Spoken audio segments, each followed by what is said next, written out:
Mr. Chairman, I believe we can start whenever you wish. All right, good enough. I see we've got a couple of commissioners here and more on the way. So why don't we go ahead and start our Little Hoover Commission hearing on IT project delivery in California state government. This is part 3. Today is June 25, 2026. Welcome, everybody. It's a pleasure again to see you all. Dion, you moved to a different room, didn't you? Yeah, no, I love the windows and the art. That's great. And I see Daniel has a new photograph celebrating California's coastline. I'm assuming that's California.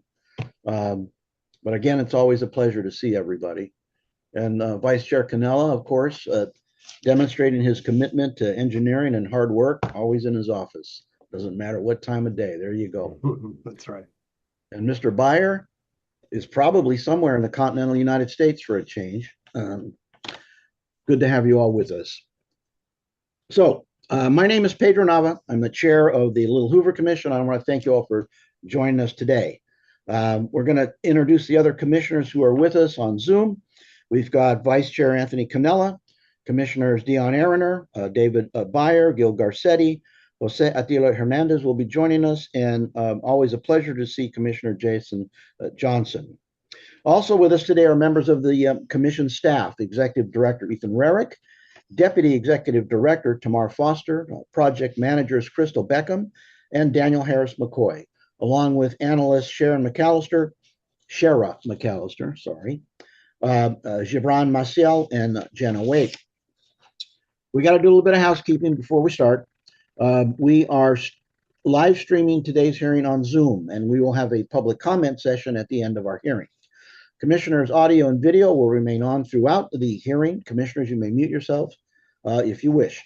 The video and audio of this hearing and our witnesses will be turned on when it is their turn to speak. Members of the public joining us online are muted during this hearing. If you want to make a public comment, please use the raise hand feature in Zoom by clicking on the hand icon to join our comment queue. Those joining by phone can dial, looks like *9 to raise their hand, and email us at littlehoover@lhc.ca.gov. Please include the phone number you're using to join the meeting so that staff can identify you and unmute you. Staff will be monitoring raised hands and comment requests throughout the hearing. If you are present at our in-person location and you want to make a comment, please notify one of our staff members. As usual, public comment is limited to 3 minutes per speaker. We are recording this hearing. Afterwards, a permanent link, that's kind of frightening, to the video will be posted on our website and uploaded to our YouTube channel. And now to the substance of today's hearing. This is the third and final commission hearing examining how California plans and delivers major technology systems, software, data systems, and other digital tools that support state operations and public services. Technology systems are now essential infrastructure for state government.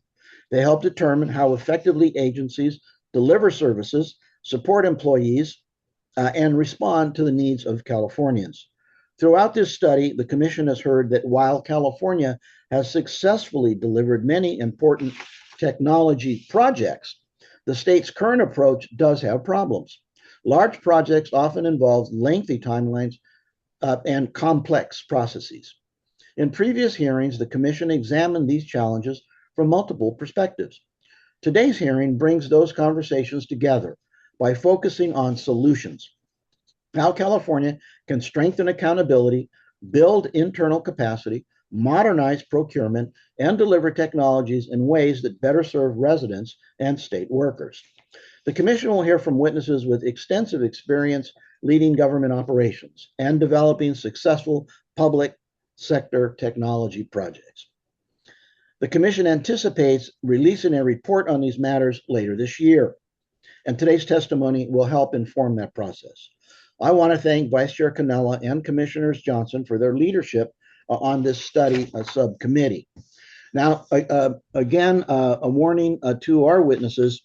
It is the practice of commissioners to have read the material, both that which was submitted as well as independent documents and studies. And so, in all likelihood, They may interrupt you during the course of your presentation. Please accept that as a compliment and as an indication of our level of interest. And I also want to compliment Project Manager Daniel Harris McCoy. Once again, a particular a stellar lineup of witnesses with very deep experience and familiarity with this subject. And it's always so helpful and beneficial to the commission to have these kinds of witnesses that are willing to give up their time and to share their knowledge with us. And with that, let me turn this over to Project Manager Daniel Harris McCoy, who will and invite him to introduce our first witness. Thank you very much, Chair Nava. Nick Maduros was appointed Secretary of the California Government Operations Agency by Governor Gavin Newsom in March 2025. As Secretary, he oversees 14 state departments responsible for technology and innovation, procurement, tax administration, state operations, real estate, workforce management, employee benefits, accounting, and other essential government functions. Prior to joining the governor's cabinet, Secretary Maduro served as director of the California Department of Tax and Fee Administration. Earlier in his career, he served in the Obama administration as chief of staff at the U.S. Small Business Administration and worked as an attorney advising clients on complex public policy issues. He is a graduate of Yale College and Harvard Law School. Secretary Maduros, you may begin your testimony.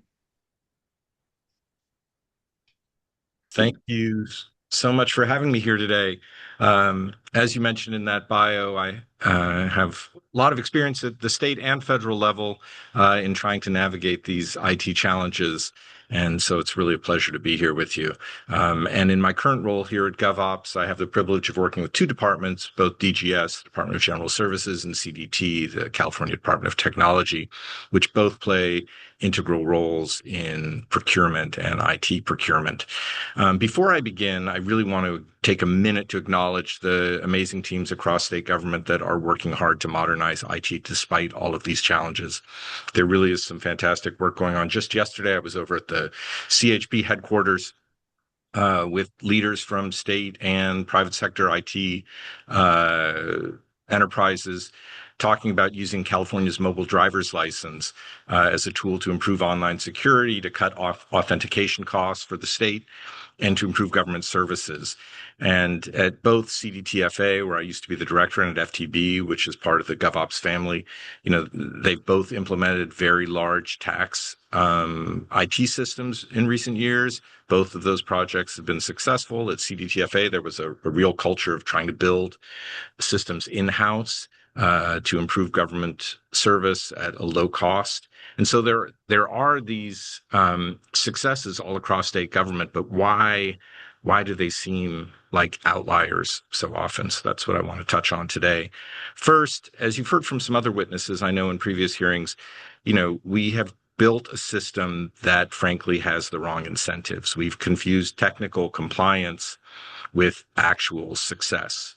And we haven't built a system that rewards success and rewards thrift, which is, I tell people that government efficiency is my love language, much to my wife's chagrin, who would hope it'd be gift giving.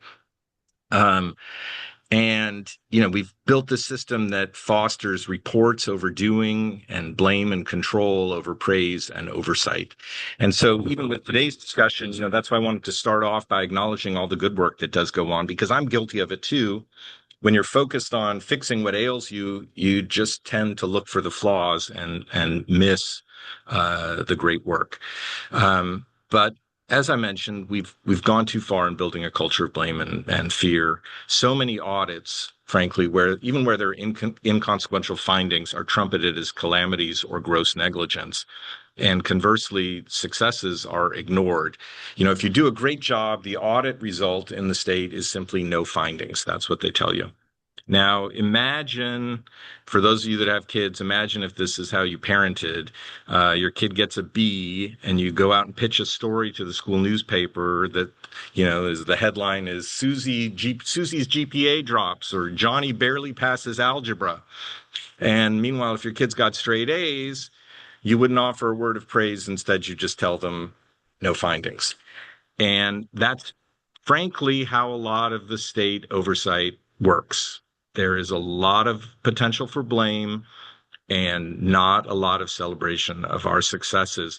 And part of what that yields is a culture of technical compliance, because what is rewarded is that you complied with all of the required procedures.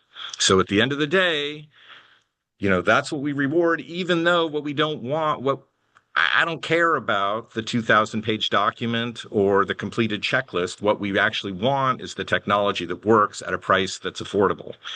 And so anyway, that's a cultural issue. If I could, and don't get me wrong, I want oversight. We welcome oversight. Nothing happening in state government should be a secret to anybody. We're here to serve Californians. But when you have so many people involved in the decisions, from department teams to department leadership, CDT, agencies like GovOps, Department of Finance, the GO, the LAO, the Assembly, the Senate, the state auditor later, you have hopelessly blurred the lines of authority. And in doing that, you've also hopelessly blurred the lines of accountability. So let me turn to a second area. Except in rare instances, and you see it even in the title of your hearing sequence here, we keep calling these IT projects. And I think it's a relic, frankly, of what my kids call, I think to make me feel old, the 1900s. Technology, except in rare instances where we have these billion-dollar projects, which first of all, we should not be having anymore. Technology is not now projects. It's part of everything that we do. We need to lose the notion that we build something and then it exists and then it falls apart over years. And then 20 years later, we come back and try and get another giant chunk of money to build it again. I mean, we don't refer to, eating as a food project. It's part of our everyday life. And it's similar with IT. The minute we start a new system, the next day we should be working on that system to keep it modern and keep it up to date so that we can better serve the public. I don't want to replicate, because at GovOps, DGS also oversees state buildings. And we shouldn't be replicating what we've done for too many years with state buildings, where we get the money in a year where the getting's good, and we build something, and then we consider the project finished, and then we enter a period of deferred maintenance. The buildings become less appealing. The cost of catching up on all the maintenance becomes even greater, and then you're left with a big problem on your hands rather than a really valuable state asset where people want to be. I think we're breaking that cycle here in the state, but we're left with a large legacy portfolio that is a real challenge, and we should learn from that on the IT side. And I worry, we've done something similar over the on the IT side in some of these years, and we need to break that habit. Third, you can't really understand the problems around IT in the state without understanding state budgeting, because this is largely a state budgeting issue. And I know you've heard from some other witnesses how the budgeting impacts timeline and can delay things by 18 months or even more. And that's all true. But even beyond those timing issues, again, back to having so many people involved, you end up with a really Byzantine bureaucratic system, even for relatively modest projects. And it pushes people to ask for very large sums of money because they only want to go through the process once. And they don't want to go back to the well. So how do we break that cycle? On smaller and even medium projects, we need to encourage departments, frankly, to be frugal and use salary savings and other savings to invest in a lot of their IT upkeep and their IT projects. Right now, however, the reward for frugality in the state is often just a smaller budget in subsequent years. Or complaints that you haven't used the funds in the way that they were appropriated. And so could we find a way to encourage savings, which ought to benefit our IT structure and our state budget? I think we could. I mean, one way that we do it on the building side is that we have what are called architectural revolving funds, where departments can take some of their savings and put it away and carry it over into future fiscal years so that they can do building maintenance and building upkeep and moves and new offices. Could we have something similar in the technology front where people have some incentive to save, put that money away that they can use it in future years to do their basic technology work? I think it would be really an exciting idea to contemplate for the state, and could potentially help on a number of fronts. Um, uh, could we also consider having a system where, money is appropriated and then some committee could release the funds over time in tranches, so that there is the continuing oversight that I know legislators are interested in and that the public deserves? I think that's another area to consider. Fourth, the state's IT oversight function, which is largely done at CDT, I believe should be more like a world-class IT consulting firm and, less like a hall monitor. You heard from former DGS Director Dan Kim, frozen there, who testified before you about his sort of analogy of a real estate agent who would guide the state through the process and help them get the best deal. I'm aiming to bring that functionality in-house and have that consulting function be the primary driver of CDT oversight. A department leader may face a certain IT challenge only once over the course of her career, but the state sees it many times. And so if we could have a centralized team of experts who can help people navigate, point them in terms of what's worked at other departments, which technologies have been best, which vendors have delivered results, what's a fair price to pay for that. Those things currently are missing in our system. And to me, that's the piece. That's what oversight should be. It should be sort of this consulting partnership and expertise lent to a department, not a, checking to make sure that people have filled out all the forms as required. So anyway, those are some of my broader ideas. I think we are making a lot of progress. If I could just turn to a few things in a moment here that we have done in recent years.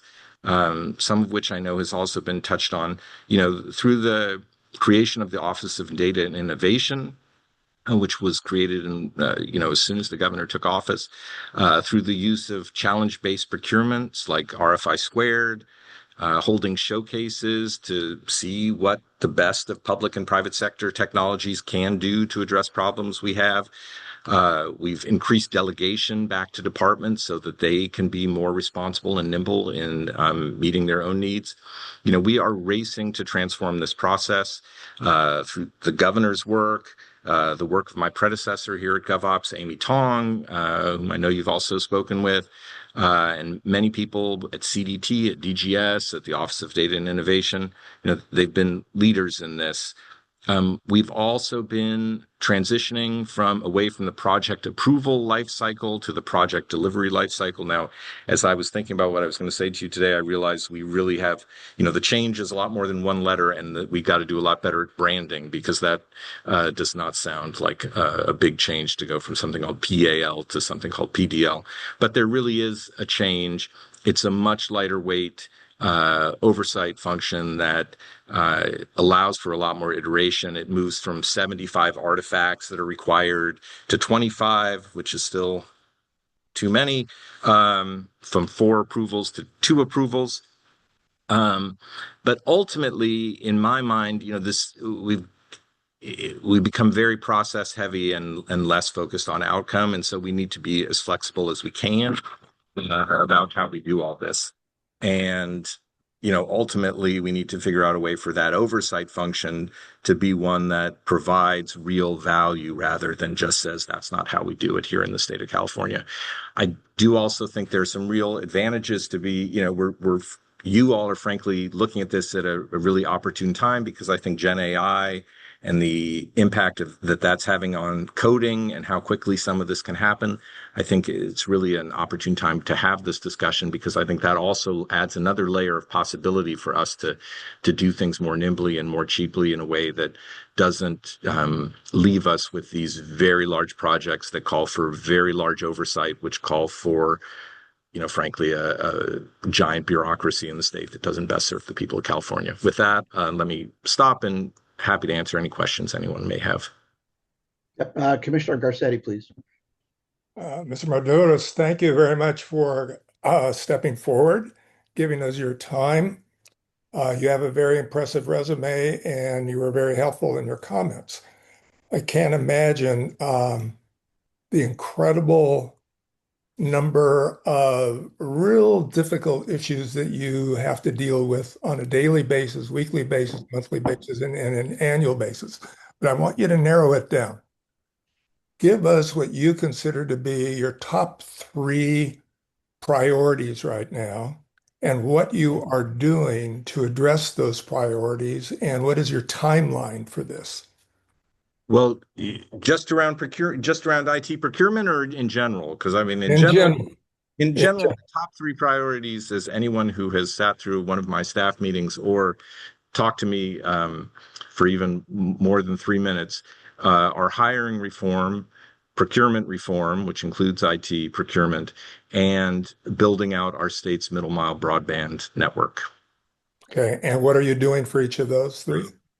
How much time do you have? We've got a giant list. I mean, on procurement reform, we've got a long list of things going, including some of the IT things I already discussed with you, including new leadership over at CDT, and trying to rethink the whole process there. We're building a price checker tool that I think can save hundreds of millions of dollars, because currently the way, if we've been digging into the data, we have people paying 2 and 3x what other people are paying for the exact same goods in the state of California. Everyone should be paying the lowest price possible, as far as I'm concerned. And so we're bringing all that data to bear to drive purchases to the lowest price providers. Now, it gets a little trickier when you get to services and when you get to some of these IT things. But even on IT licenses, we're combining a lot of state contracts, because currently, as you've heard from other witnesses, this is a federated model where you've got 158 different entities doing their own thing.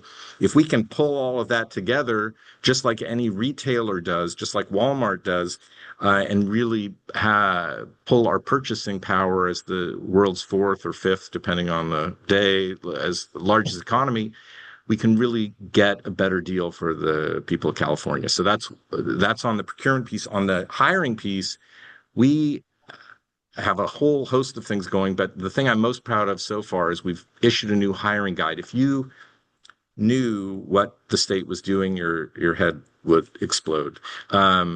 We had hiring managers spending 40, 80 hours reviewing application packages to decide who to interview, because we required them to fill out these very complicated matrices, which is unlike anything that anybody in the private sector does, where you just look at the resume and separate, here are the people I'd like to talk to and here are the people I don't want to talk to.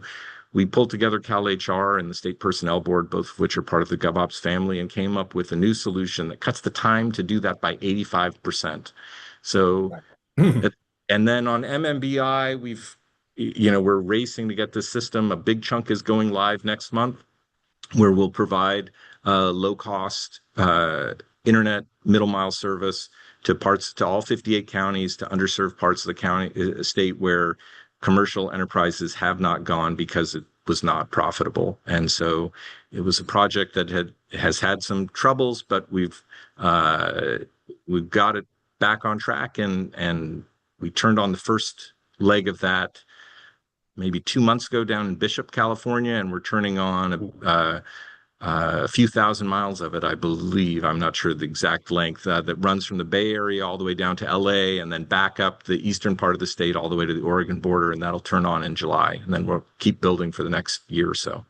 So those are things happening on my top 3 priorities. Okay. One final question, if I might. Sure. I'm not going to be the governor, never will be the governor. But if the new governor asks you to stay will you stay, and for about how long are you willing to stay? That's a great question. I would be willing. I love doing this. It's turned my hair white, and uh, You but still look young, so Thank looks can be deceiving. Maybe I've got a filter on my camera here today. Um, so I would stay. I mean, obviously, part of it depends on who the people are and what they want you to do and what they want to accomplish. But I love public service and how long would I stay? I have no idea. I went into government. I'd worked in sort of the policy realm. I went into government leadership, gosh, what, 12 or 13 years ago at the SBA. And, everyone is so focused on policy and policy is great. Don't get me wrong. But as you know, I mean, you were elected, there's a big focus on policy and on communications. And when I got into the SBA, I realized that we are so under indexed on actual operations and making government work. And it really captivated me, and that's sort of what I've dedicated the last too many years to. And so I've got my oldest kid going off to college in the fall, and then I have two more in high school. So probably at some point when I have three kids all in college, I I will have to either start selling organs uh, or leave government service. But I'm trying to hang on as long as I can. great. Thank you. Thank you. Thank you. I just thought, as you were making your presentation, and I'll go to Vice Chair Cannella, followed by Commissioner Byer, but that so much of how things work are the people who are there, and as the chair of the Little Hoover Commission, I'm very familiar with the nightmare that is the process to hire somebody for a position. And it just, the points that you've made in your presentation about how the focus is on don't ever do anything wrong instead of how do we do it right, quickly and efficiently, is a welcome and necessary perspective, particularly with the challenges that California is going to have. And how do we attract and how do we keep people like you who are particularly gifted in what they do so that the people of California receive the benefit of, for example, in your case, your education and your dedication. And so that a big piece of that is the hiring so that the state is able to attract the kind of people we need to be able to carry this out. Vice Chair Cannella. Thank you, Mr. Chairman. Thank you very much for being here today. Your experience is certainly helpful. So you mentioned in your remarks that we should not have any more billion-dollar projects moving forward. Is that like a wish, or is that the standard moving forward, that they're going to be smaller projects in nature, or what did you mean by that? Well, if I have anything to say about it, I mean, I'm throwing myself on the tracks to try to stop those projects. I mean, I've been in this role for gosh, what, a year and 3 months or so. Unfortunately, a couple of those got out of the gate just as I was about to take on this role. I mean, like our state payroll system, I mean, yeah, hard for me to wrap my mind around $1.2 billion to upgrade our payroll system. And so to the extent I have authority, I'm moving things in another direction. It's difficult, and the decisions, we all work for somebody and the decisions are not always mine, but to the extent I have a say over it, that's my commitment. Okay, appreciate that. And then, if you could change one statute or one administrative rule that would dramatically improve IT procurement, what would that be?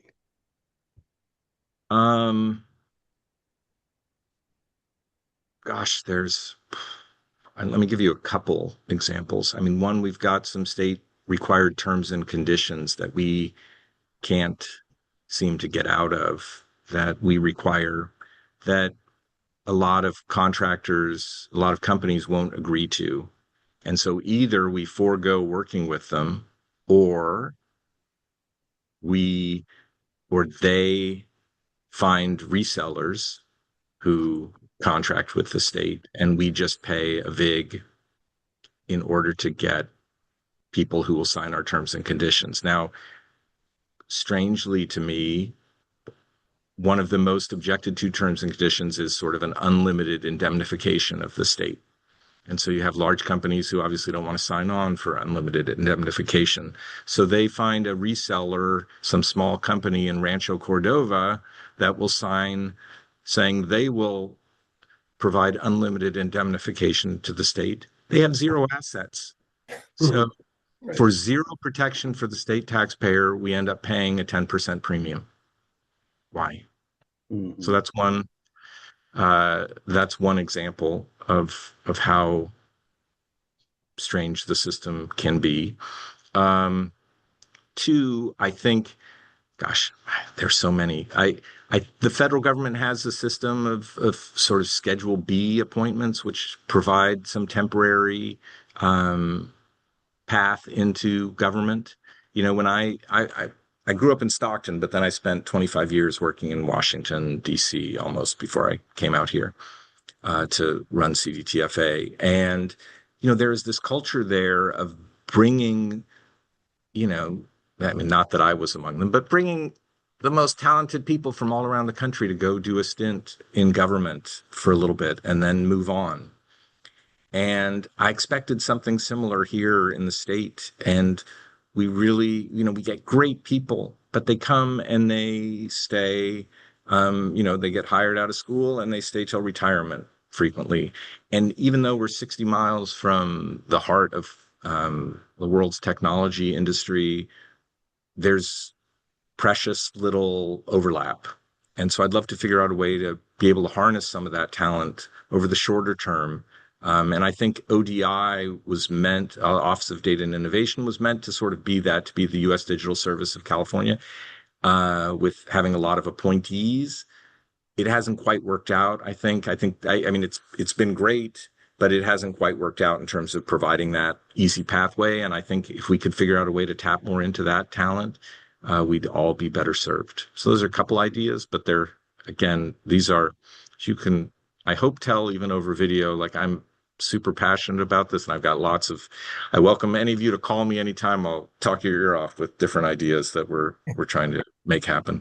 Well, I do appreciate that. I know the indemnification. I'm a consulting engineer, and we refuse to sign those contracts too. They're just so crazy. So I don't know how you deal with that at the state level, but I think that is a noble goal to deal with that. So thank you very much. Thank you. Okay. Commissioner Byer. Thank you very much. And I want to go back to Commissioner Garcetti's question with a twist. So we will have a new governor next year. And I've asked this question for many witnesses over many years. If you had X period of time, and in your case, I'm going to give you 5 minutes, not 50 seconds. And you were writing the transition memo, and you've probably done this before. Here are the 4 things that you need to know about. Here are the 4 things you have to do, and here are 3 things you should do. And so, given your record, particularly in the tax area where you saved money and delivered better services, I'm expecting some of them are going to be technical, but much of what you're describing is cultural. And so let's take the first one. From your experience, what got in the way of the adoption of U.S. digital service in California, or the F Street project, not F Street, the project on procurement? And so you are in charge of, as I understand it, and GovOps says, modernizing government service delivery. So you've got 40 agencies sitting around a table. You're at the head. What do you tell people about how to get stuff done and avoid the procedural fetishes that seem to grow like mushrooms every night? That's a good question. And I've actually been thinking recently because we put on here at GovOps an annual sort of leadership day with the governor and the heads of all the departments.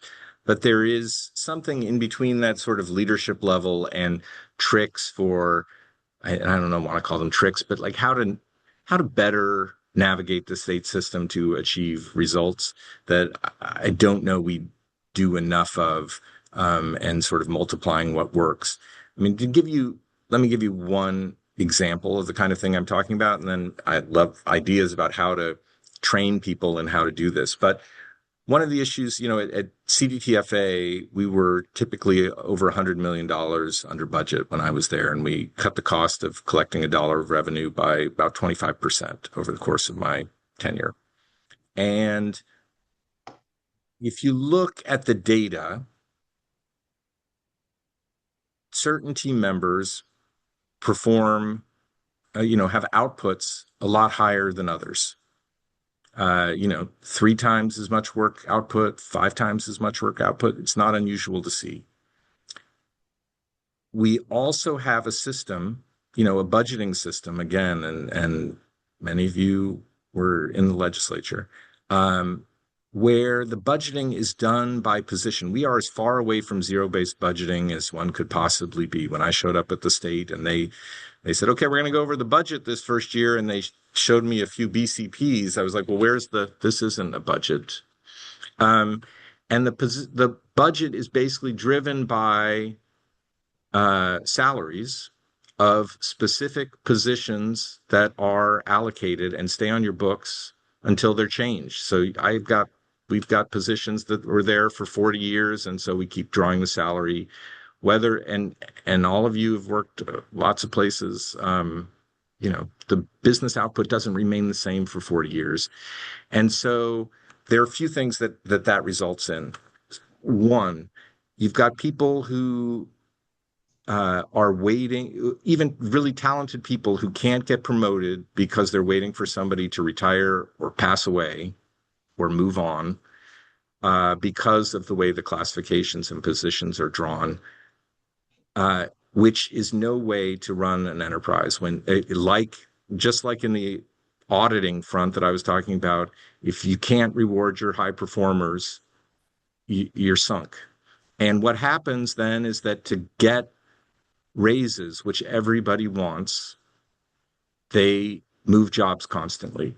And with each job move, you lose probably 6 months on either end of that. 6 months of, they have to learn new skills in their new job, and whoever you hire has to learn new skills in their job. It's a lose proposition for the state. And so what you can do, and what we did, is reclassify a lot of positions to allow good people to get promotions. And you find out that you can actually you pay people a little bit more, but you have 2 people who can do the job that was currently done that was done by 3 people.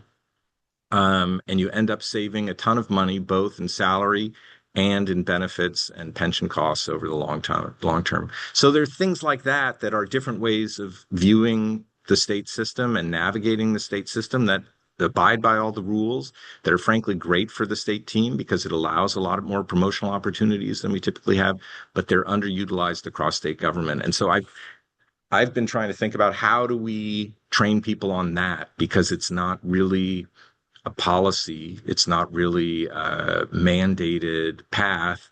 But if you're trying to make government work better, you've got to figure out how to pull the reins in a way that actually yields results. And that's one example.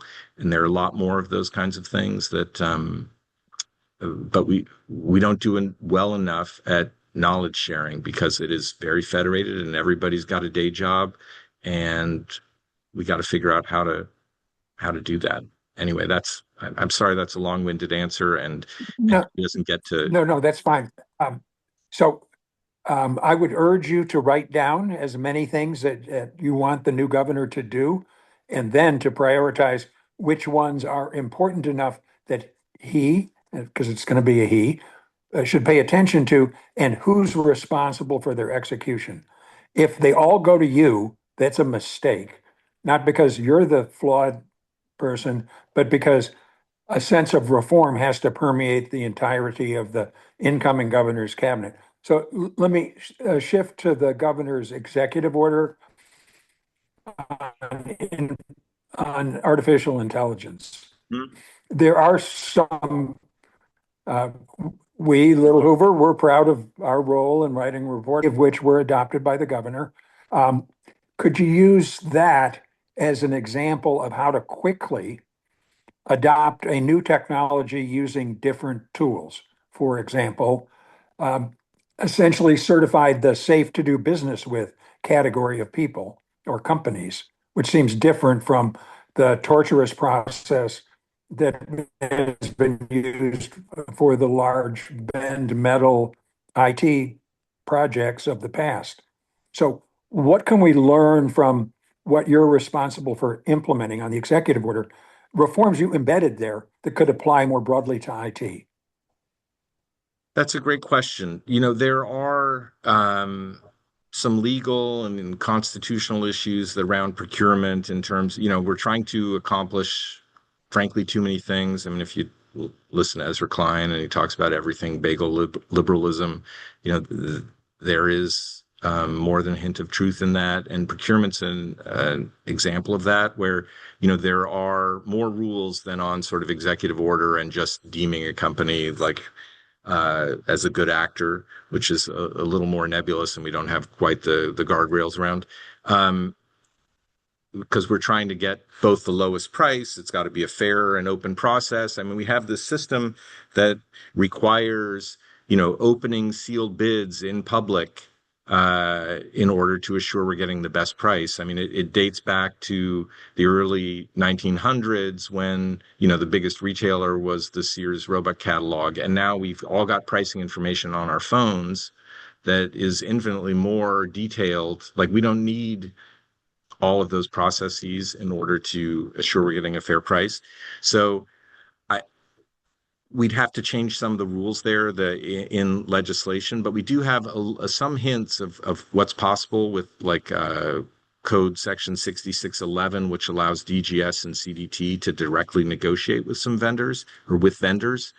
Which is a different way, and that's what we've leaned on with some of these RFI squared. But I think there's room to broaden that aperture and to do even more there to streamline the process by identifying what we want and then negotiating with them rather than going through in some cases, multi-year process of putting out an RFP and waiting for the sealed bids and then evaluating the sealed bids and then going through a bid protest.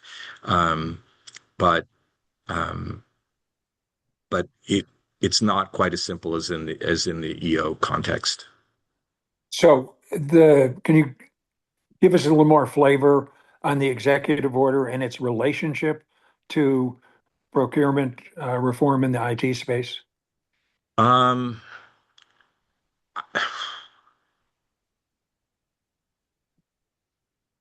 I think, and as I recall, and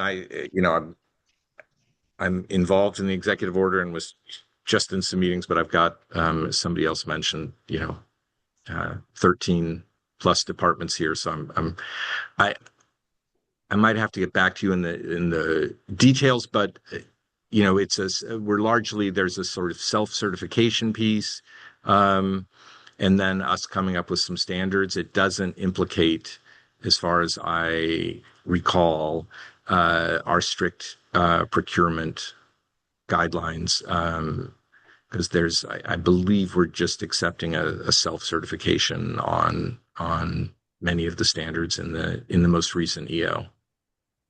But I can I'd be happy to get back to you with maybe some more detail on that.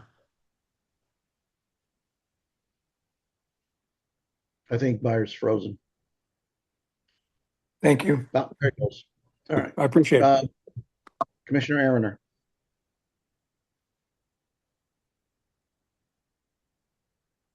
There we go. Good morning, everybody, and thank you, Secretary. It's been an interesting conversation so far. So a couple of things that struck me. Um, at one point, I represented a very large tech firm, and I remember literally saying to them one day, "You've got to start sharing some staff, right? Because the state just can't compete with you." Meaning regarding, you know, when they're in the middle of a large procurement, not even the procurement, in the implementation, right? The state staff didn't have the same knowledge base. There was no doubt about it, compared to the vendor themselves. But having said that, when you mentioned that you have to change the milieu within the state itself, right, regarding how we do procurement and implementation. And I was thinking to myself, it's not just within state government that we need to change that. You have partners out there, and I come from the labor movement. That's my background. And I'm just thinking about, state employees are represented by unions. And I'm in this, I'm being in this discussion, I'm calling them a partner because there are times when they are partners and there are times when they're not necessarily partners. It all depends what's going on. But they too need to be brought into this conversation about how do we change things? Because as you're talking and saying you want to be able to hire the best and the brightest, right? To steal a term from a different generation. Um, it's a hard thing to do because of our civil service rules and all kinds of things, right? And so the question is, it's not just about changing the milieu within state government. It's how do we bring along the legislature, right? The legislature is just as stuck as everybody else, right? Because they have to deliver to their constituents, right? Which means the day that one of the big systems goes down, it's, all is fair in love and war. We can attack our own administration as opposed to trying to figure out how to solve it, right? Certainly the media is no help either. They're not a good partner either on all of this because they sell stories by saying on the front page what system just went down yesterday, right? And I mean, I had actually a positive experience at the DMV a few weeks ago, right? Something went right, everybody, okay? And I wasn't planning on that happening. And so to me, it's trying to figure out also how do we talk to the other partners in this conversation, right? Perceived as friends or not as friends, because they too have to start understanding that the way we do procurement and the way whatever, it doesn't work for the public, right? What you're talking about is, what I'm hearing you say is we need to do it like business does it. Well, lots of people don't like hearing that government should work like business. Okay. But business does a better job at this, and the feds even do a better job. I mean, I've heard that for years, that their processes are better than what we do here. And you kind of spoke to that a little bit. And so, I mean, go ahead. I would say, having worked at the federal level and here, there are strengths to both, and challenges at both. And to your point on unions and media and the legislature, I mean, I've had great experiences with our union partners, frankly. Mhm, I mean, they are, part of, in my mind, part of the challenge here with all of those stakeholders is um, a fear of candor. And I, maybe because I've gotten old, or I don't think that works anymore. I mhm, think, the unions are just our team members. They are mhm, my colleagues. mhm, Um, they should, and nothing that we are doing here at the state should be a secret to anybody. mhm, Um, and so I think part of what's broken down, partially because of the culture of blame, is that the bureaucracy, if we call it that, I don't really like using mhm, the term bureaucracy because that's me, I guess. Is that people clam up and mhm, start working on their talking points rather than actually trying to convey what the truth of the matter is. mhm, And, we are all adults and we've got to start treating each other like adults. And it's not always going to work out, and the press is going to print what they're going to print. But in my experience of doing this over the past 30 years, you know, the if in a vacuum, the stories that people will come up with for what's really happening are a lot worse than what's actually happening. And so I'd rather just be honest Be and candid transparent. and people and transparent and let people know. And I think that people, in my experience, the union, I mean, particularly SEIU, which is the folks who represented my team out at CDTFA, they appreciated that, and frankly, it's invaluable to hear from your team members about what their views are on what's happening. Like, why would we want to cut off that flow of information? Why, if we have happier team members, we're going to get way better results as a state. And so, we're all in the same boat, and our job is to try to make sure we're all rowing in the same direction. That's the key, as far as I'm. Thanks. Thank you. Let me take a look. Looking at the commissioners, I see no additional hands being raised, which means, Mr. Secretary, you've exhausted us in a good way. And I really do appreciate your generosity, given the nature and extent of your responsibilities and the different organizations. Yeah, I'm sorry. Oh, you're there, Commissioner Byers. Yeah. Thank you for your service. Thank you for your testimony. One request for the future. You seemed very aware of our earlier hearings, and your predecessor testified. Many other people testified and offered a wide variety of solutions, reforms. It would be helpful for us as we put these ideas into a Cuisinart and try and write a report. If you think any of those suggestions were wrongheaded or factually flawed, it would be really helpful to know, so we don't get into a situation where we're proposing something that fundamentally the person who's in charge of implementing doesn't agree with it because there's a disagreement about a predicate or a premise. Thank you for that. I will definitely take you up on that opportunity. And I had even more remarks here to go over some of the ideas in the testimony, many of which are great. It's just, I don't think this is one area where there's a silver bullet. It's going to take, this is gains in government are taken through whatever, 3 yards in a cloud of dust. We've just got to keep pushing forward and running down the field.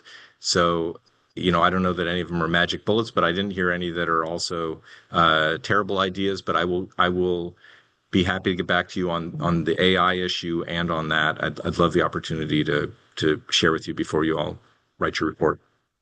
Especially with respect to how the legislature should think about its role, and how they can avoid kind of the gotcha politics of oversight and audit, where it's frankly kind of a blame game.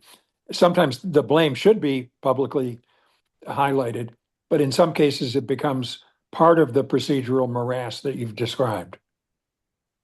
Thank you. I would love to take you up on that opportunity, and I will put something together and get that over to you.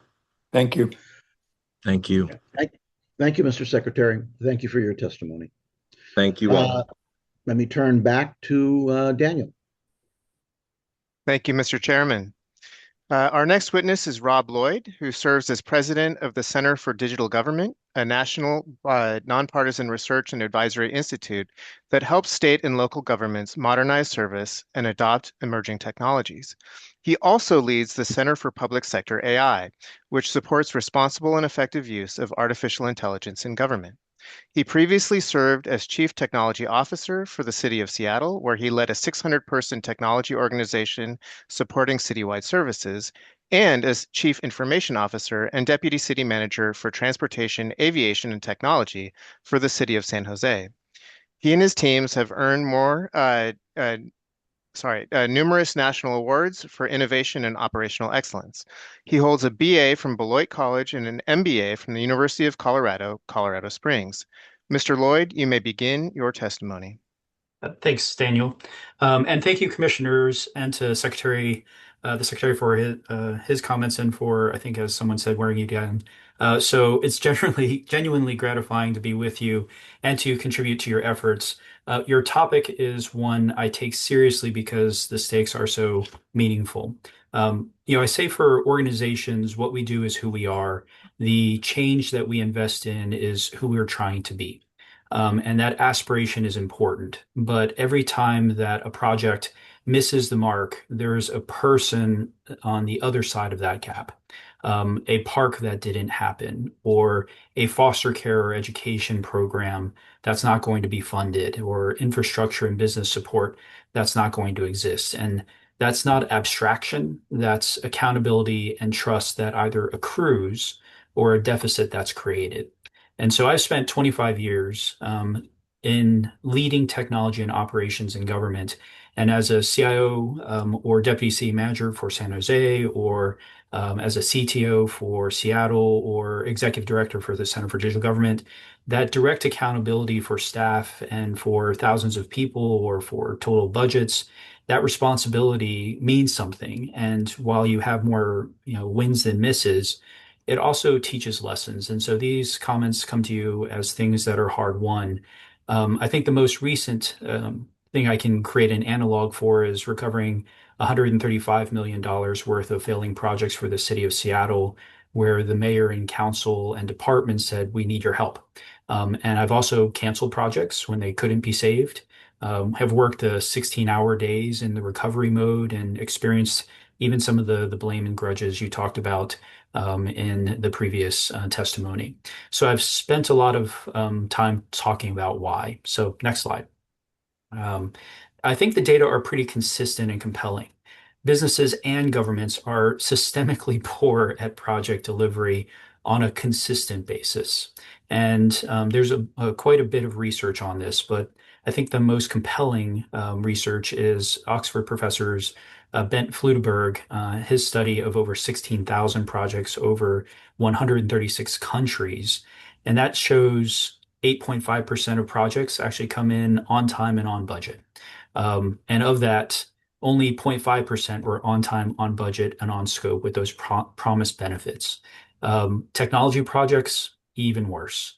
So it's systemic. And if there's any kind of reprieve, we just get to know there's lots of company. And you're going to hear this repeatedly. But the theme in this is, how do we do better? If this is where we're coming from, how do you get to a better state and know that there's good people, good intent, but what sets us up for continuous improvement and repeated success?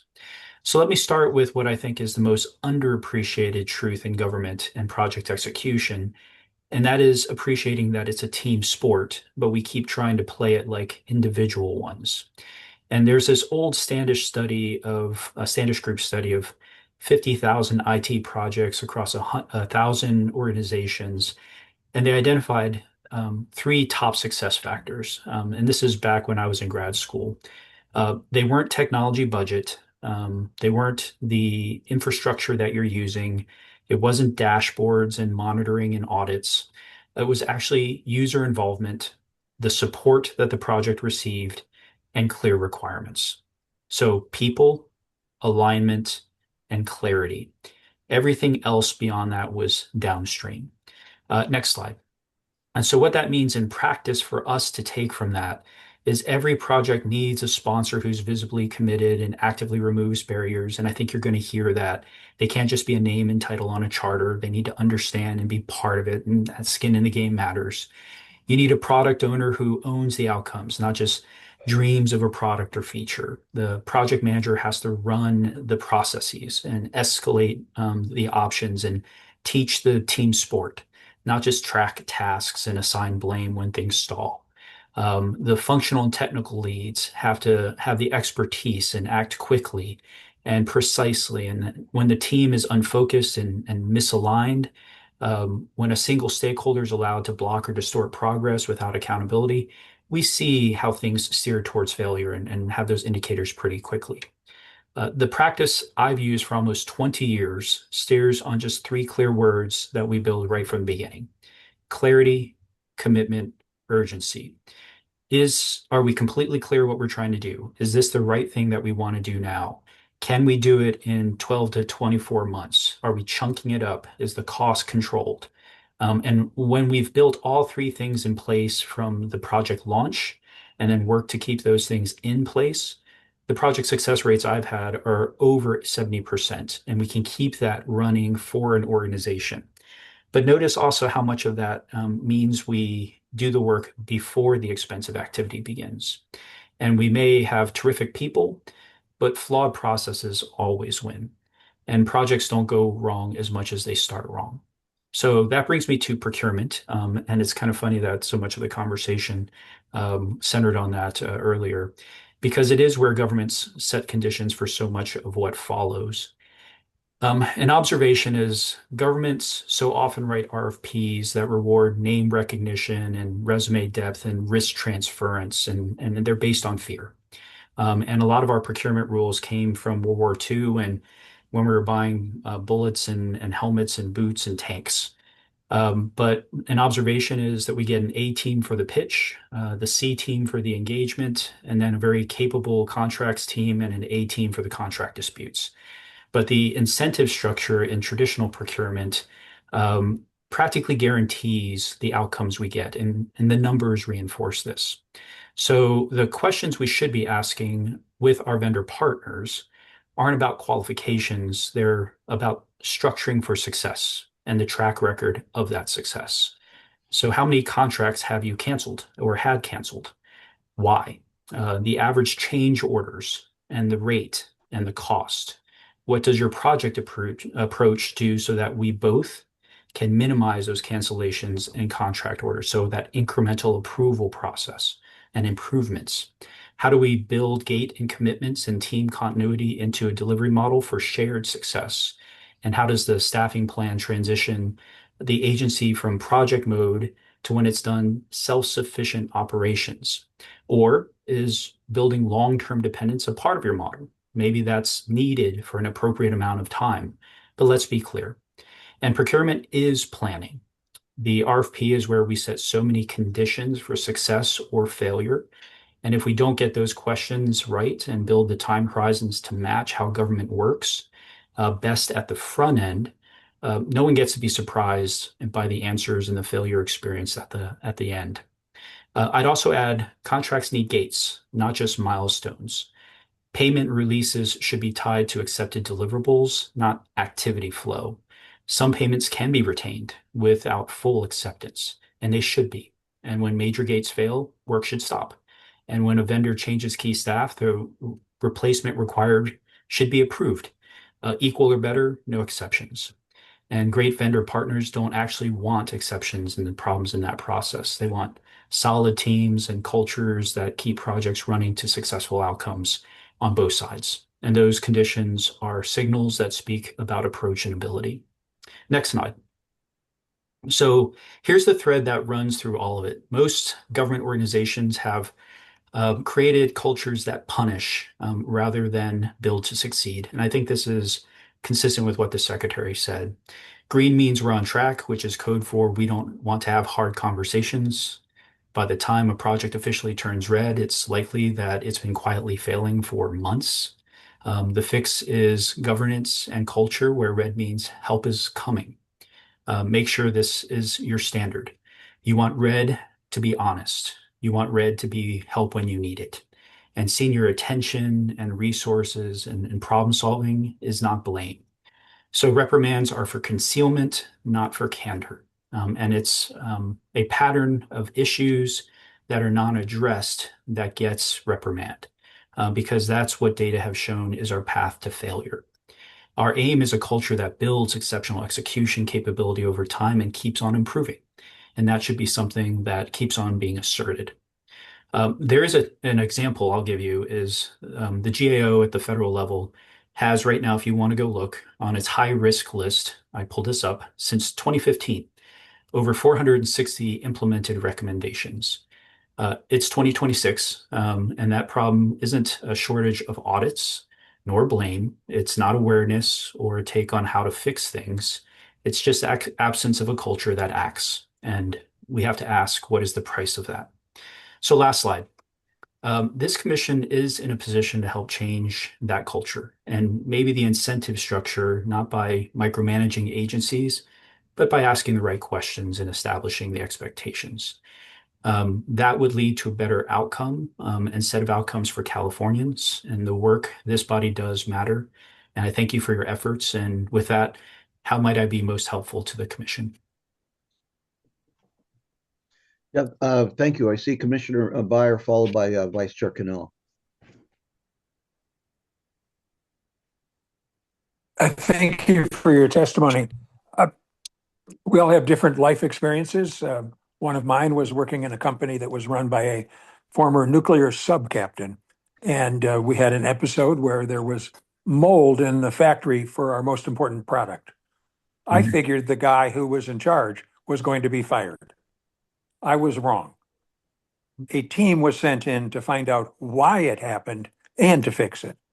And then we had many sessions about how the lessons from that episode could apply in other areas of the business, single point failures, et cetera. In your experience at the state, federal, and local levels, is that kind of root cause analysis frequently done with respect to IT processes and programs that have not worked? And if not, why not? Thank you for the question. Absolutely not.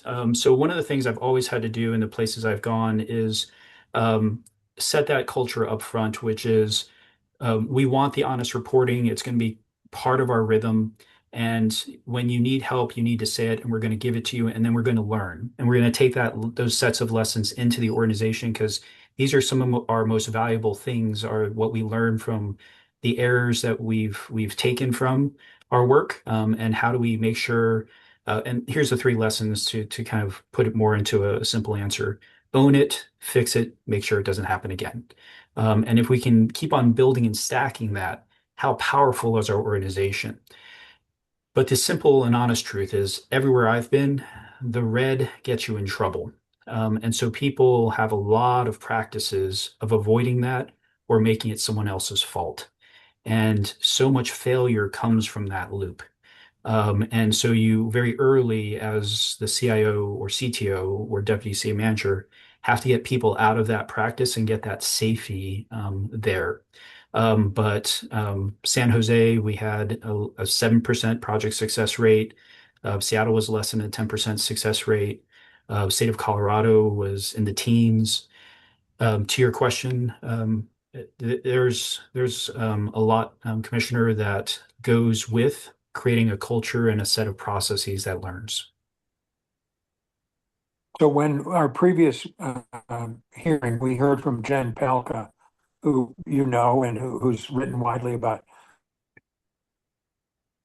both IT reform, and pointed us to Colorado as having recently adopted a series of structural and value reforms.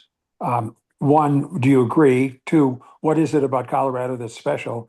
And three, are there other states that are ahead of California in reforming in this area? From the Center for Digital Government's point of view, Colorado is implementing a lot of very significant changes and have been very thoughtful about that. So from David Ettinger and Sarah Thunberg, I think they are ones to watch and ones to learn from. The connection I'll make to your question is their product-oriented view is one that is very novel in government. The approach that it connects to is product project management. Is each project connected to the most valuable things that you want to do and part of a portfolio that you're looking at things strategically and tactically? Not everything is viewed as a one-off across your entire portfolio, because in government, you can do lots of things individually that are technically related and connected, but not very many governments actually look at things whole cloth. And then you get a lot of portfolio sprawl and competition, and then other cultural phenomena. And you'll see that by department, by expertise, and you'll kind of get tribal warfare going on in government. So that product-oriented view is kind of like threefold. One is, can you be strategic about what you're doing technically and support that to goals. What are the government's priorities? Start there, not with your technical approach. Very powerful in its own. Number two, from a resource security resilience point of view, how are we being optimal? Very, very important on its own. And then the execution on the side. So very, very compelling. One thing that on the federal side and even DGS didn't prove out and the federal audits showed was, can you make it work on an ongoing basis? So 18F and DGS never proved that model. And so we all have to perfect that is, can you execute and sustain? And so that I think is where we all get to go from the kind of engineering perspective. You didn't answer the question about other states, and particularly one of the rationales for why California can't do things is it's too big. And so smaller states may be great to look at as a pilot, but they may not be at the right scale for California. So maybe that's why we're looking for other states. Yeah, I see where you're going. Apologies. So I think that's always a choice is what is the structure for your decision making? Because the three models for how you manage your IT is, do you say you're so big and so you have to be fragmented? And the three models are you're decentralized, you're centralized, you're federated. And in federated, there are certain things to which you must comport. Otherwise, you have some freedoms. And so federated is and decentralized are the most common models. Centralized is exceptionally rare. More states are looking at that, and Wyoming and a couple others are centralizing because of cost and security and resilience considerations. But Wyoming also, I think, has more cattle than people. The big where you start from is a consideration, and California is gigantic. But it is a choice to say, where do you put the foundations to say everyone must come into the foundations of you have to be consistent here because we can't be um, tribal or native in like you doing your own things in these areas because we have to be sure that it's secure, it's private, it's responsible in your behaviors and our spend is in control. And so wherever you put that line is usually the starting point where we see in other states. But that's the choices that people are making. I can't say anyone's perfected the model to answer your question. But California and New York are usually the ones that are kind of like their own nations. And Texas has, through under Mandy Crawford previously, has done a really good job of control through budget, procurements, and project oversight, using those levers of this is how we're going to make sure people are part of the whole. And then you get freedom once you've passed those gates. And in Florida, can't really say much about how they're kind of organizing things. Thank you. You bet. Vice Chair Cannella. Yes, thank you. I appreciate you being here. You're probably one of the most practical witnesses we've had since you've actually done this. So it's super helpful to have you. But you mentioned that in previous roles, you've had to cancel projects. I'm just curious, how far along were those projects when you canceled them? Just you can understand a department head, they've already spent $200 million on a project and it's going off the rails.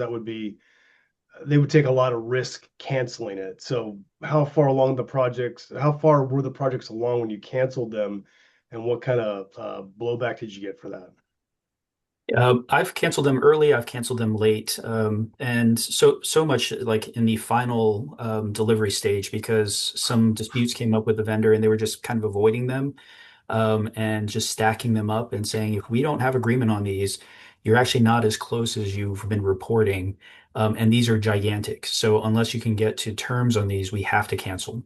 And what you said in the procurement, what you're saying now, because you said this didn't matter, and now you're saying it's critical, otherwise we can't go live. We don't have the funding. So these critical gaps, I'm going to have to cancel it unless you can come to terms. And those negotiations didn't work. Those were usually inherited. As I said in my previous testimony, if you start with a lot of clarity, so often the project just goes well. But if you glaze over things in that hopeful aspiration, every relation starts with a lot of hope. it's a really bad way to do project management and execution. And I do agree with the secretary's testimony as well. You really do a lot of projects thinking of them as children. What's the old Kennedy line? Success has many parents. To paraphrase, failure has is an orphan. Um, what we've tried to teach our organizations is you can't have kids and then abandon them to IT. You have to own them with and be a full-fledged parent. And so we have to think about those things like operationalization and put those into the procurements and to the contracts. And that makes people think a bit differently, Commissioner. When you think about the ongoing, they start thinking more deeply up front about what this means. It's not just that someone's going to give me something and then I have to start thinking about how I run it, but I have to think about how my staff has to be a part of the decisions, the design, inherit it at go live, the training and the skilling. And then to your question, a lot more depth goes into the design and planning and analysis so you can avoid some of those things. But those cancellations, some of them have been pretty dramatic and even ended up in a newspaper article too. And that's where you get some blame. The grudges I've had in my career are you made me look bad. And the answers I've given is it is never good to throw good money after bad. That doesn't serve the public's interest. And we're going to do a pretty clear business analysis here. But unless we can get to good conclusion and you're going to get the business value you defined, or there's something else here, there's sometimes no saving things. And we have to be very clear and clear-minded and crisp about these things. And usually the indicator I hear at that point is someone just looking to blame. The conversation stops being about the project, the people, and the value, and just starts looking about risk management. Okay. So, cities consistently deliver kind of IT projects faster. And are there reasons other than, states are big and cities are small? Is there any things that we can learn from cities and how they operate that where it seems like the projects are more successful? My experience at state and to city is cities can have a bit more turnover, and the size does matter and the budget does matter. The other thing is your procurement timelines. So at least when I was in the state, if I wanted a multi-million-dollar project, how I had to get it into the legislative process, and then who I was working with, and the clarity of what the goals were. And by the time you got approvals, a lot had kind of wandered away by the time everything had lined up to actually execute the project. And then kind of the vendor and procurement path was honestly so obtuse that things kind of got opaque. And with cities, we were more refined. It was tighter. It was closer. We could act with more speed. So clarity, commitment, and urgency. That urgency I didn't lose. The state process was long and drawn out enough and spread out enough that it was hard to keep urgency in my state experience. Partially why I've stuck more with locals. And when states have contacted me, it's like, hey, you want to come to the state? I was like, nah, I'm going to stick with local. But I don't think that's a must. Here's the reality with government. We set our own rules. So the laws we create are our own commission. So we can always change our own rules. But if you build around clarity, commitment, urgency, a lot of the laws, rules that we create sometimes are built around risk management, oftentimes create around risk management and feeling pains from last failures, rather than refining around let's truly create clarity, commitment, and urgency that gets at better success. Thank you. You bet. Yeah, the point that you make about the culture and avoiding the blame. I still remember when I was in office, I had one occasion where I had a couple of staffers came in to see me and they were just distraught. I mean, they were just feeling horrible. Something had happened that was a result that they weren't anticipating. But when they walked in, they said they had to talk to me, and I just said, well, who died? And they said, well, nobody. And I said, well, then what is the problem? And they described it, and I said, can you fix it? And they go, yeah. And I said, so go fix it and just don't do it again. And I think I came to that point because many years before I was working at a large law firm, and on one occasion I had asked a question of a more senior attorney about how to approach a situation, and I got an answer. And then at the year's end review, the fact that I had asked the question was used as the basis to deny me a salary increase because it demonstrated that I didn't have the depth of understanding that they thought I should have. So the consequence was I didn't ask any more questions of senior lawyers because I knew it was going to come back and smack me upside the head. And so it really is a question of the culture where you embrace people so that they are not fearful about acknowledging that they need help, because the objective is to get a better product and to deliver a service for a constituent, in my case, in my office.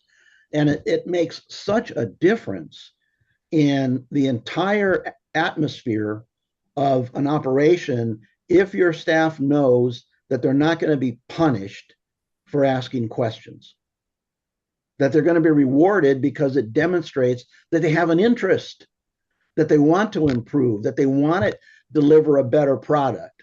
And so throughout our office, at least the sense that I had is that people were not apprehensive about letting me know that they had to change course and that maybe they learned something they didn't know before and that they had to go in a different direction because it got us to where we wanted to go.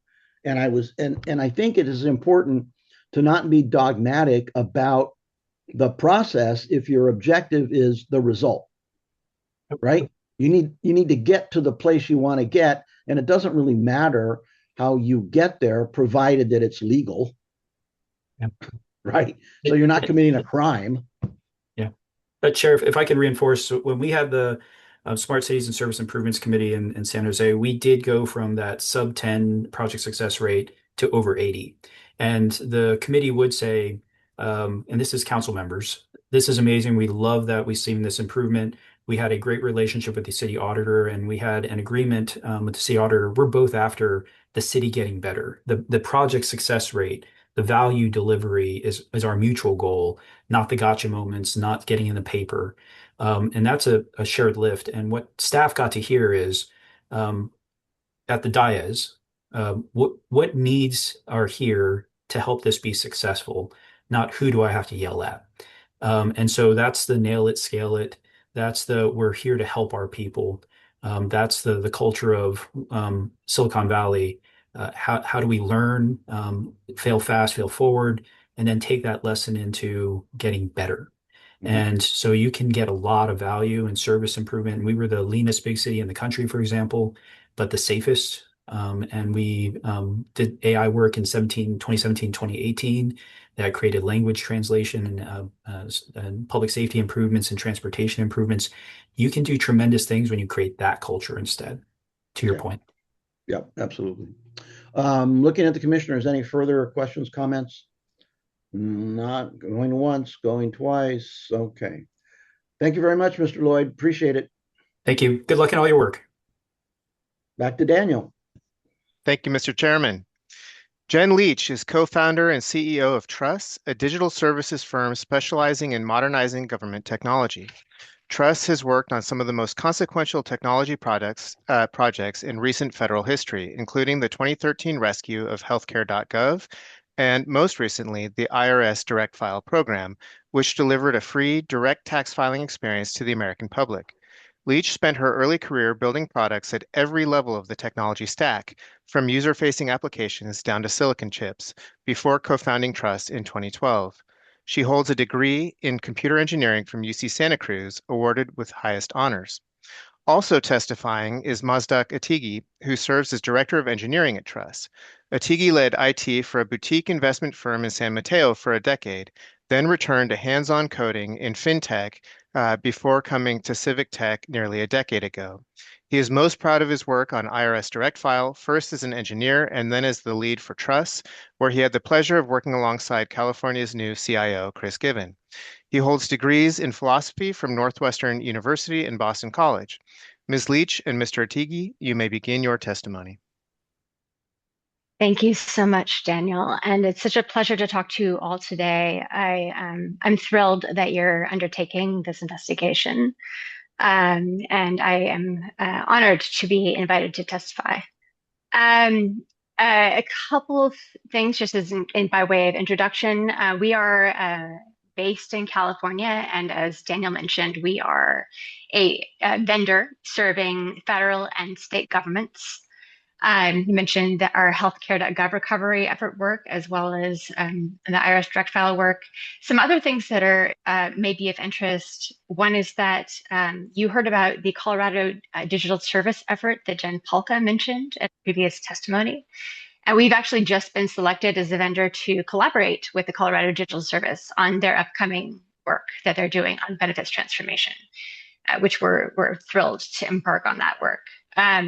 So we're very much in this space of, you just heard a little bit about projects that don't go as you would like them to. We're very much in the space of we come in after, or we try to make it right from the beginning. And we have seen it work and also not work. So hopefully this will be interesting for you today. To start with, I would like to share a really interesting example of a past project that we worked on that was kind of a petri dish of what it takes for a contract to succeed and what can make it fail. So I'm going to give you a little story here, which hopefully you'll find really engaging. So this particular example was a contract that we had with the Department of Defense. With the federal government, substantial in size, around $100 million scale. The contract was procured initially as a pilot outcome-based procurement, which you've heard about already. We had partners from the Department of Defense Digital Service working with us. And if you're not familiar with them, that was essentially USDS, United States Digital Service offshoot that started their new organization to serve Department of Defense as their digital service. So we had strong backing from the DoD Digital Service. And furthermore, they had a strong relationship with the general that was overseeing the part of the military that we were working with. High trust relationship, the ability to just walk into their office and have a conversation, make things happen.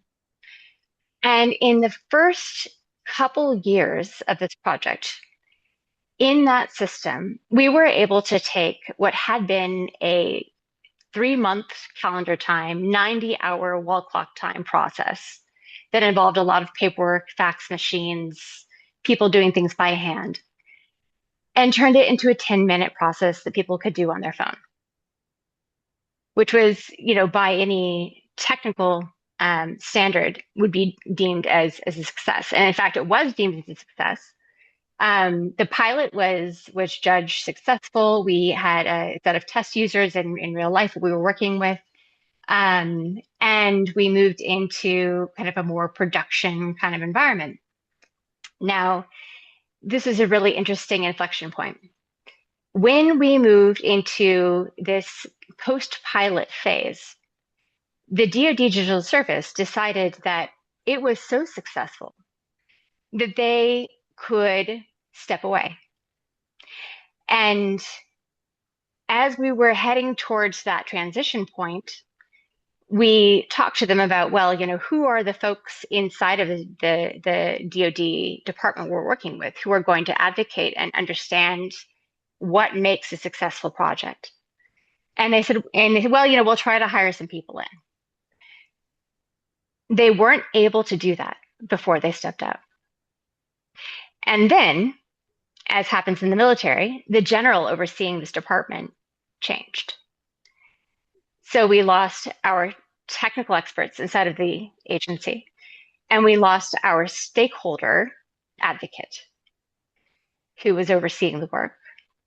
And then there was this really interesting process that took place over about 6 months.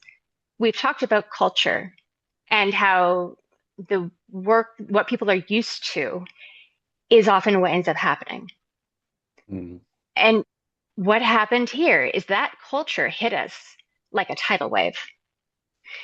The culture in the Department of Defense is one of long lists of requirements. You don't ship anything until it's totally done.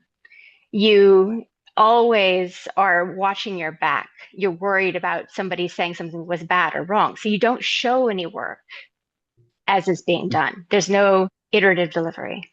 And what happened is they told us to stop talking to users. We were prohibited from talking to users. They told us that they would no longer let people use the app as it was being developed, the pilot versions of the app. And they began developing a long list of requirements and telling us to build a much larger version of it without releasing it incrementally. We pushed back against this. We knew from our past experience that this is the recipe for disaster. This is how projects fail. We tried to push back, and we ended up with a significant amount of effort to try to push back. But ultimately, the culture existing inside of the DoD won, and we were unable to overcome those patterns. And the project was eventually shelved. So that was a really, really interesting example because, you had in one case specific conditions that caused a thriving outcome, like exactly what you want. You're looking at the kind of product development you see in Silicon Valley that leads to great outcomes. It was exactly what you want. And then when certain circumstances were removed, it turned into the exact what you don't want, the exact version of what can cause a large, expensive project to fail. And out of that, there were three things I want to actually, there's one thing I want to call out before I tell you what the three things were that we pinpointed. And actually, we turned these into, we must have these on our client projects. And if they don't exist, we must try to create them. Right. And so annually, if from our perspective, we can't always, but we do our best. And okay, so these three factors. First of all, you must have skilled technologists within the agency who understand how this stuff works. Or at least an expert that somebody can call that they trust. There has to be somebody that they trust.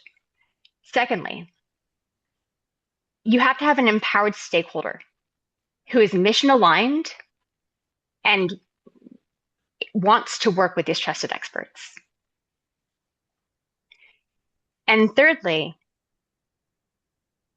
the procurement, again, that P word, has to be designed to enable innovation. And that means users are involved. That means that it's outcome based. It means that you start small, you ship a pilot, and then you incrementally deliver. And the measure of success is working software in the hands of users. And by the way, that last one is like basically the fundamental principle behind all of software delivery, if it's done well. Working software in the hands of users, critical. We have found that if you are missing some of these things, in some cases you can recover. For instance, if you have an empowered stakeholder who wants to bring in trusted experts and wants to empower them to design a procurement that's outcome driven, that could work just fine, right? So you don't have to start with all three, but you have to eventually get there. If you do start with all three, then you're going to get incredible results. And that's what we've seen in our experience.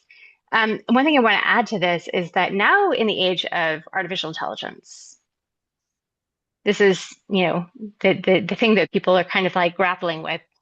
In our space, the way we think about it is you have to dive in and mess around a whole bunch and see what happens because this space is so new so dynamic. You don't know where it's going to be in 5 years, 10 years. Our hypothesis is that in 5 or 10 years, we may look at the way we do development today, and it may look to us like it's a mainframe because it's so antiquated and outdated. So from our perspective, we see this stuff, the state of the art, the way that it's going to be done most efficiently, most effectively, is going to be changing so rapidly that if government doesn't get better at innovation style work, where you are going into this higher iteration speed space, smaller project space, like doing more experiments and being more willing to fail, it's just going to get more and more and more behind, and we'll suffer for it until it gets its act together. And so with that, I would love to turn it over to my colleague, Maz, to talk a little bit more about the nitty gritty. You bet. Thank you, Jen. So I'm Maz, Director of Engineering at Truss. Thank you so much for having us. I had stories teed up to tell you about the horrors of procurement and things like that, but honestly, that's been covered today. Secretary Maduros, Mr. Lloyd, I think you all get that. I'm not even going to tell you how bad procurement can be or how difficult it can be. What I do want to talk about is this problem of having technical experts in government. We run into this at all steps of the process. We run into it when it's procurement. How are you being judged on your proposals? Is someone technical reading it? Is someone non-technical reading it? How do you know as an engineering firm how to pitch this work? How do you know who's going to decide how to proceed? When it comes to AI, where do you get your guidance? Who are the government experts who are telling you this is allowed, this is not allowed? Who really understands this? And I was really glad to hear Secretary Maduros talk about the fact that Silicon Valley is right down the road. And there's this huge pool of talent that is untapped in the California government. And my high-level principle is this. It is in the government's interest to make that rigid boundary more porous, right? Make the boundary between private enterprise and government, and particularly the talent in private enterprise, more porous so that those folks can come over to the government and do this work. Go on. Hey, come here. Come on. Let's go. Sorry, was there a question? No. Okay. No, please go ahead. I'm sorry. I think the chairman was not muted. Okay. Okay. No worries. So how do we make the boundary more porous? There's actually one really good example of this in California. The city of San Francisco has a program. Maybe you've heard of it, maybe you haven't. It's called the Civic Bridge. And the Civic Bridge is effectively a structured pro bono program. People will go to the government, agencies in the government will go to the council in San Francisco and say, we have these projects that we could really use expert help with.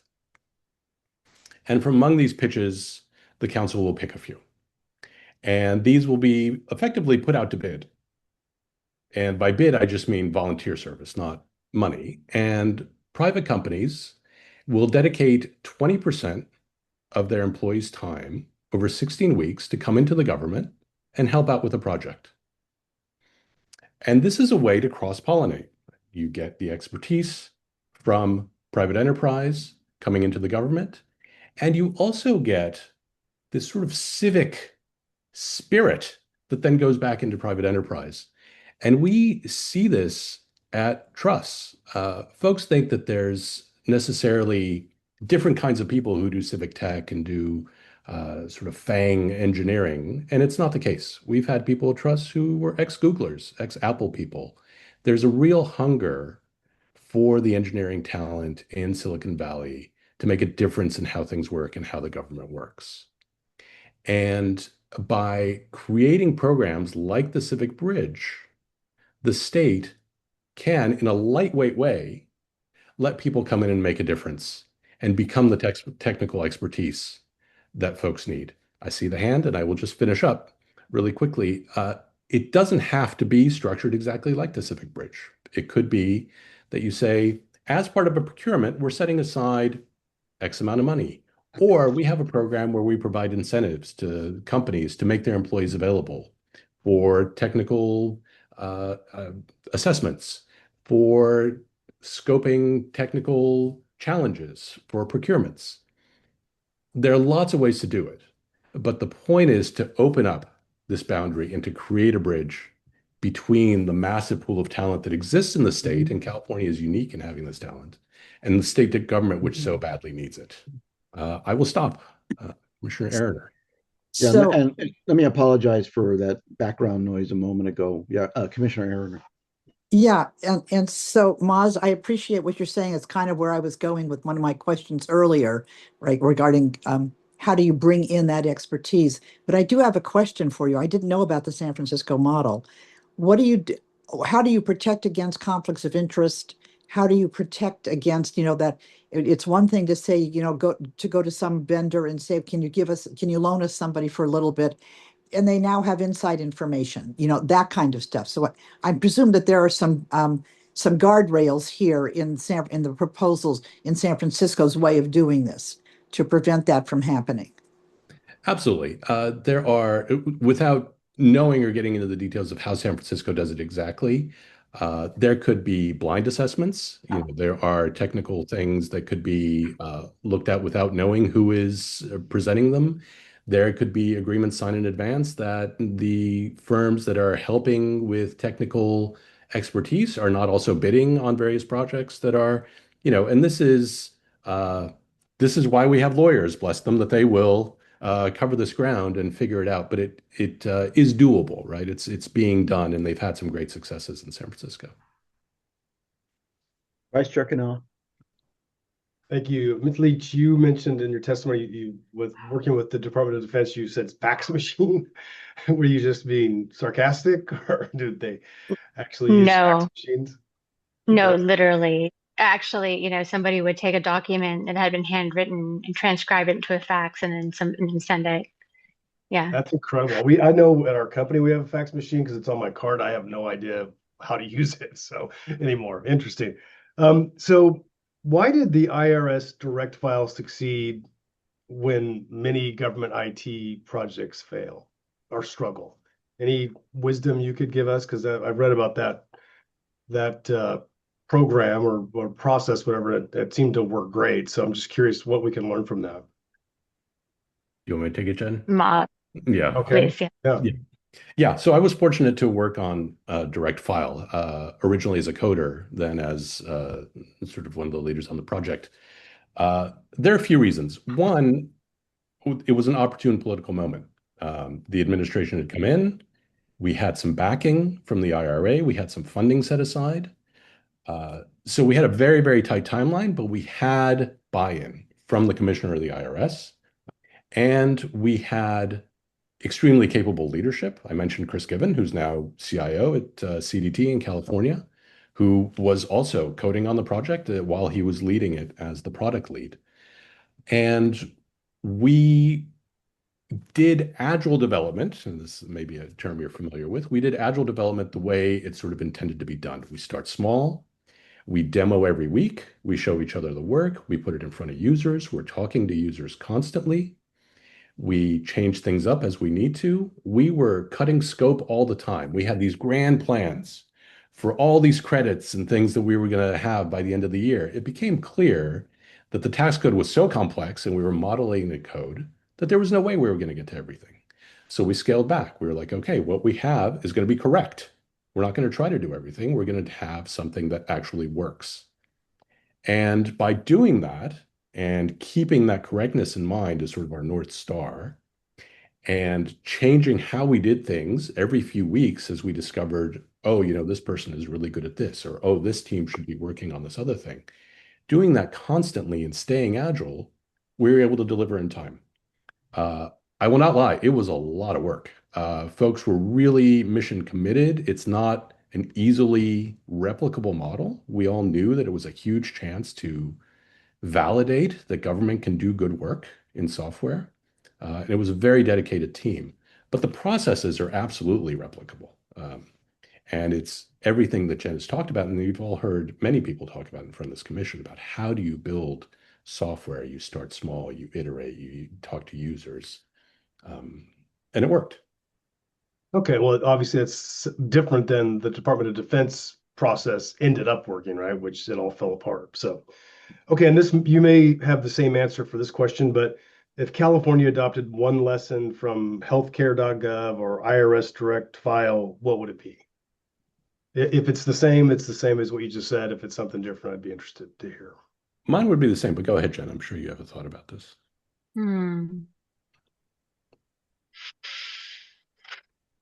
I mean, so I think that's a great question. One way to think about that is to look at just as an example some of the things that came out of healthcare.gov. What were the reforms? Barack Obama created United States Digital Service. That was one of the big reforms was the creation of USDS, which served as technical experts inside the government. And notably, talking about this kind of like a staffing model, how do you get the technical experts next to the work? Because they have to be next to the work. They can't just, and also like just a, handful of people doesn't scale, right? So not only did USDS sometimes go and like basically loan out staff to agencies for even, years at a time. Not only did they do that, but they also would do capacity building where they would go into an agency and build a digital service team there. In fact, that on direct file, that exact thing happened. The USDS came in, yes, but they built capacity natively within the department. They served as a hiring team that brought on full-time employees that worked for the IRS, not for USDS, who had the right expertise to oversee and work on this project. So that is huge. That is huge. The talent and making sure that you have it in the right places. Okay, thank you. Commissioner Byer?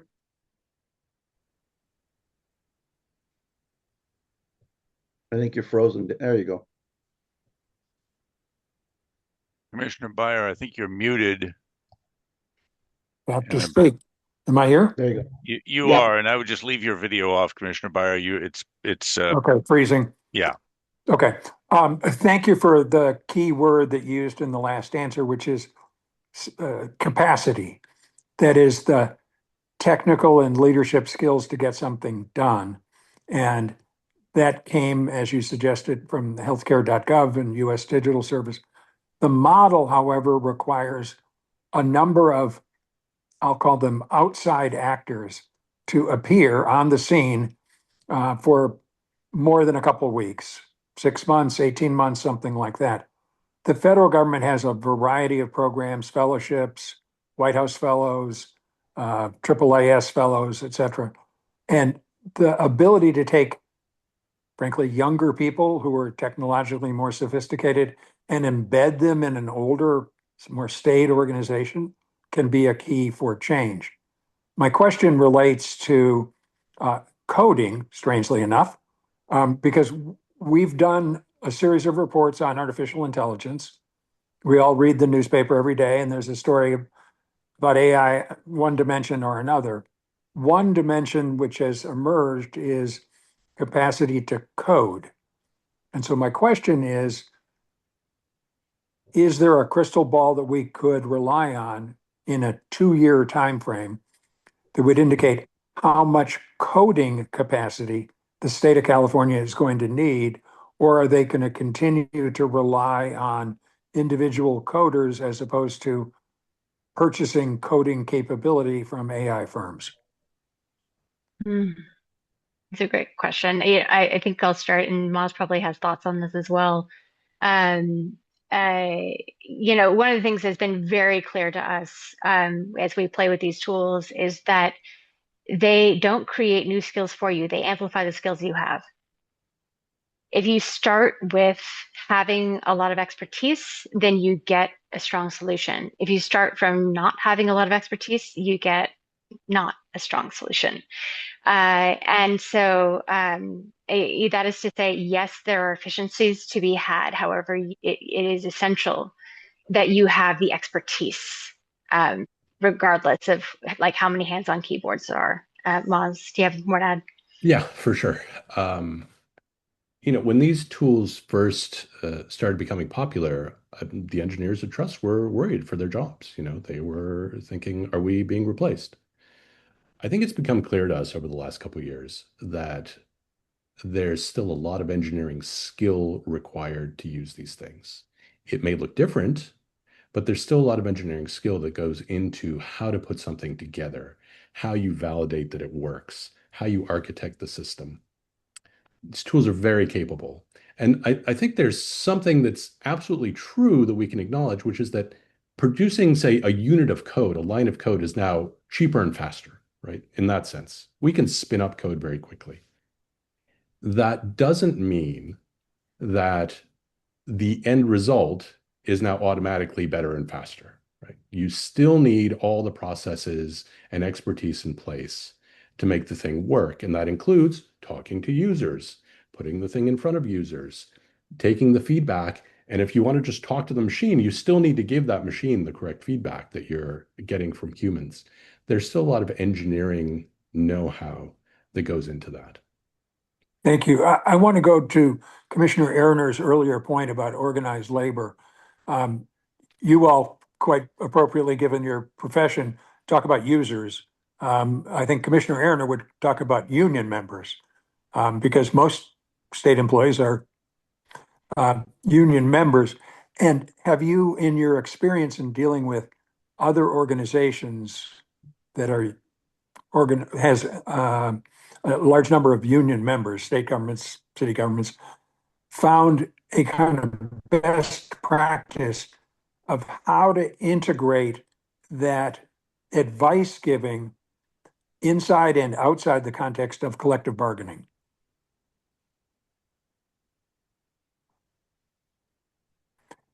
In When other you say words, advice organized labor giving, wants yes. to make, so the organized labor wants to make AI adoption a bargainable item, that no jobs will be lost, or I'm not speaking for them, but how do you make sure there's genuine, authentic consultation with users who are also union members and deal with the management labor tensions? Okay, what I'm hearing is that there is a potential for resistance to developing new tools and capabilities because people may see it as a way to obsolesce their own positions. Correct. Yes, okay. Yeah, this is interestingly, this is actually not unique to UI or to AI. It's something that we've encountered many times because whenever we work on a system where we're making it more efficient, there's a group of people whose job it is to do it the old way. And that example that I gave, where it was like a 3-month, 90-hour process that we shortened to 10 minutes, was a really good example of that. There was a contingent of employees who were very much against what we were building because they were worried about losing their jobs. In those cases, we ended up having essentially a marketing campaign to reframe what their jobs might be, to give them a picture of how their jobs might change but still exist in the future. And in this circumstance, it was a case where there was still plenty of work to be done, and the military did want to keep them. Like they wanted to redeploy them in other ways. So I think it would depend partly, how you manage this would depend partly on what's true.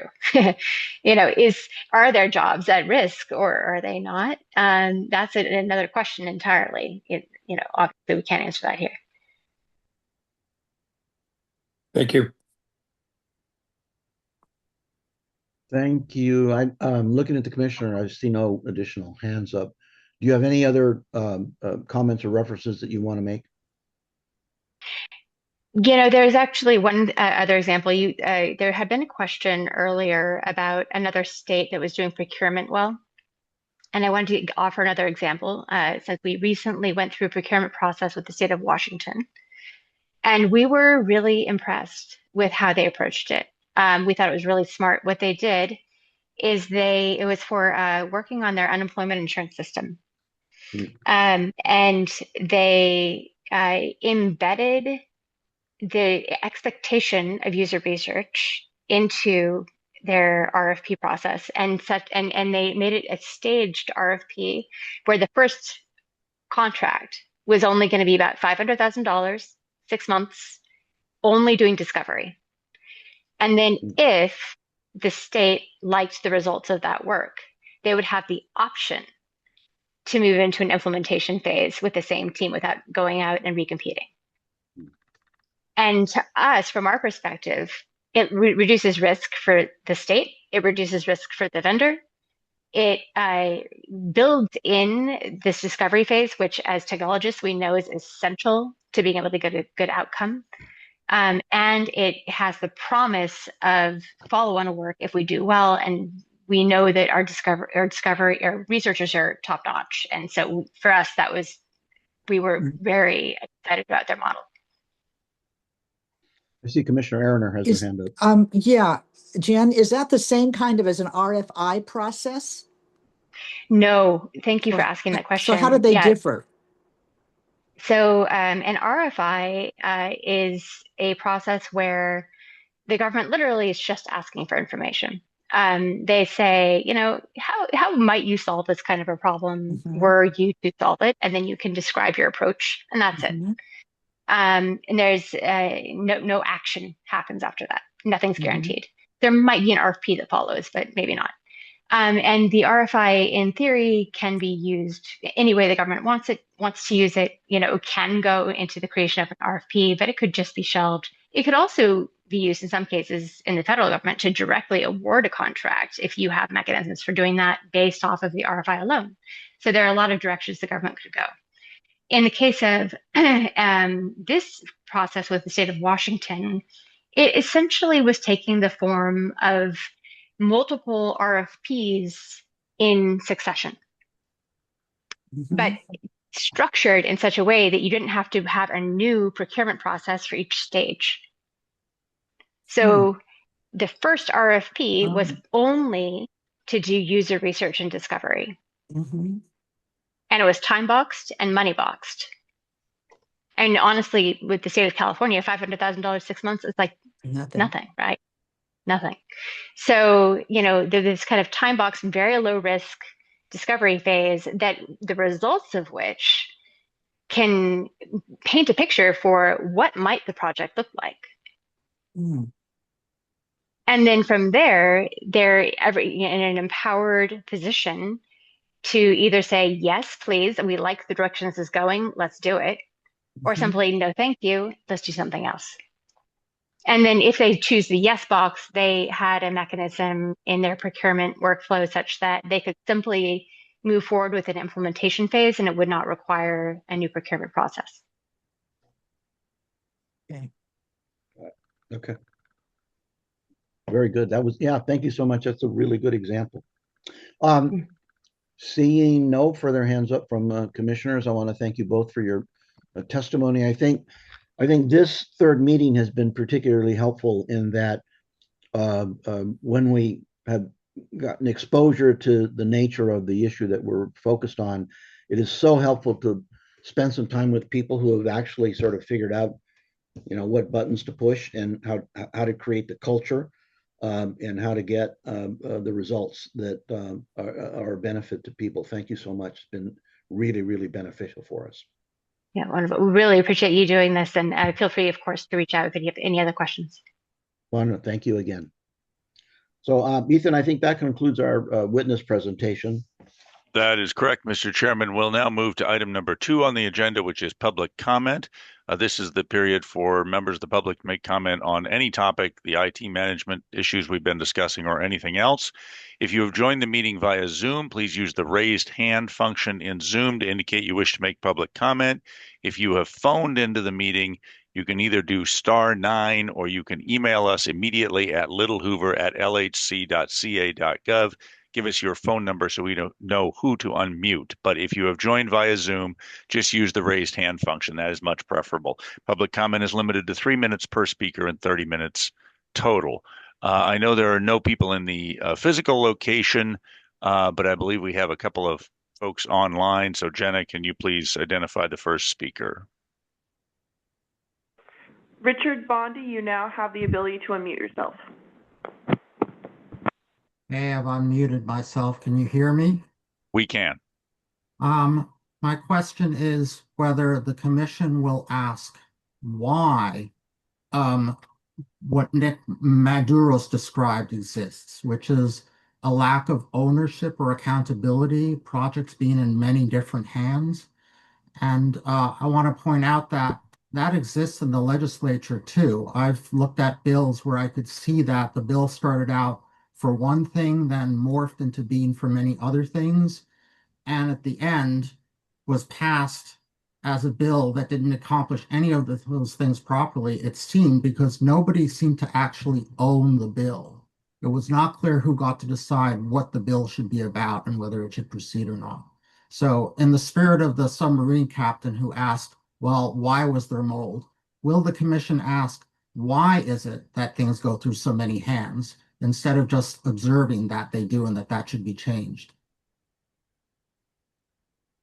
Thank you very much, Mr. Bondi. We'll move to the next speaker. Jenna, if you can identify the next public commenter, please.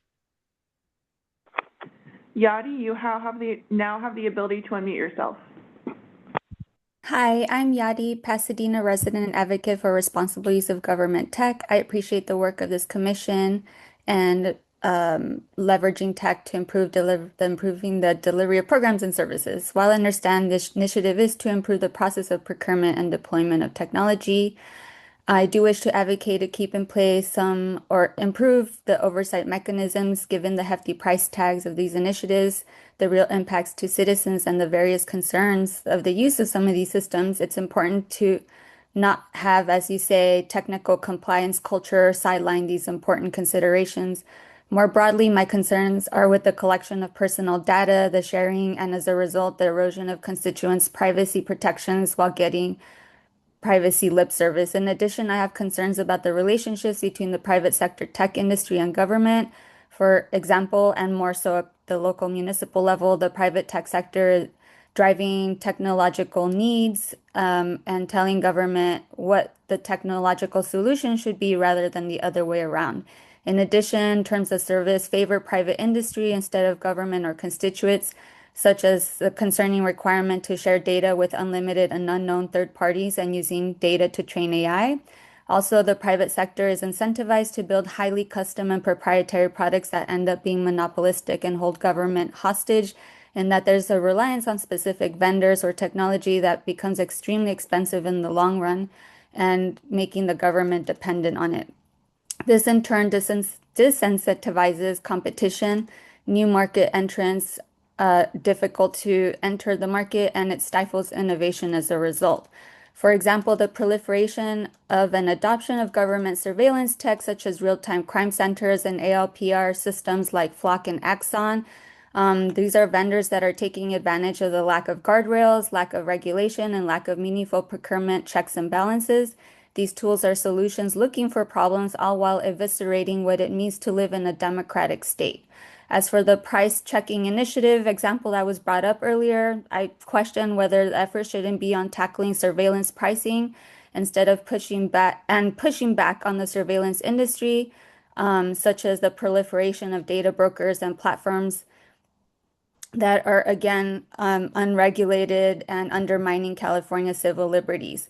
More specifically, in your menu of options for improving IT project delivery, I support item 1 and 2 under workforce capacity, specifically reducing reliance on outside vendors. Item 11, using off-the-shelf solutions instead of custom. And 14, improving vendor selection. 15, strengthening early state problem definition and identifying clear operational needs. And items 18 and 19. I do have concerns with some items, specifically item 12, suggesting the use of flexible multi-purpose AI tools, given the concerns relating to security and privacy. Also, while there is value in breaking down data silos, it is incredibly vital to not amass what's essentially a dossier of California constituents just for the sake of efficiency and better government. Ma'am, your 3 minutes has expired. If you can wrap up quickly, please. Sure. In closing, I appreciate improving government process, but also ensuring citizen rights like our enshrined right to privacy and civil liberties is prioritized and protected. Thank you. Thank you very much. Mr. Chairman, I can see that we have no other members of the public who have expressed a desire to make public comment, so I believe we can close item number 2 and move to the next item on the agenda. Mr. Chairman, with your permission, we would like to actually take these items slightly out of order and proceed to item number 4, which is the presentation of a paper. One was not able to be here, but a paper done by a Goldman School student. Tamar actually oversaw the students who wrote these papers, and I'm going to ask her to introduce this item. Great, thank you. Thank you, commissioners.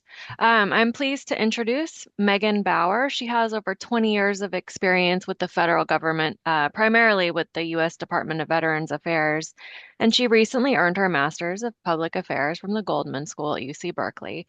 As part of her requirements for her graduation, and on behalf of the commission, she conducted research on California civil service hiring practices. So Megan, I'm pleased to welcome you today to share that work with the commissioners, and you may unmute yourself and begin. Thank you so much, Ms. Foster. I'm very pleased to be here. Thank you all for inviting me and for allowing me to present my paper. So as you all are aware, the paper was on reforming California's civil service hiring. And we do know that this has been something that the governor has focused on, creating a specific group to review this and to set in motion some changes. So there has been some work done already on this. So what I did was look at what we already have in process and look at what some other states and cities have done, bring the information together, apply the Bardak Goldman School Bardak method to the analysis. That is something that is a favorite of Goldman School, as I'm sure you all are aware, and complete a paper for the commission. So I'll get started. So the big problem that we have seen is that the California government takes an average of 119 days to hire a new employee, and the private sector is able to do that same thing in 36 days. So that's 3 times longer for the same outcome. So we're talking about onboarding employees from beginning to end. So the brief was mainly about closing that gap, not overhauling the civil service law, but by fixing the operational problems that are slowing down hiring. So the main problem is speed versus service. So the folks that end up paying the price are the job candidates. So because the state has been so slow in bringing folks on board, oftentimes qualified job candidates end up moving on to other positions. So the state is losing talent there. Current employees also bear a substantial burden because unfilled vacancies means more overtime that they're required to perform these duties where there are employees that are absent, while waiting for the position to be backfilled. The public also suffers slower hiring, delays service, for example, at the Employment Development Department. Staffing gaps are a public service problem, not just a human resources statistic. So the message here is that every Californian could benefit by the state bringing on employees in a faster manner. So this can be done as we have seen. So the Caltrans pilot broke down exactly where and how they were able to achieve the 74.8 days.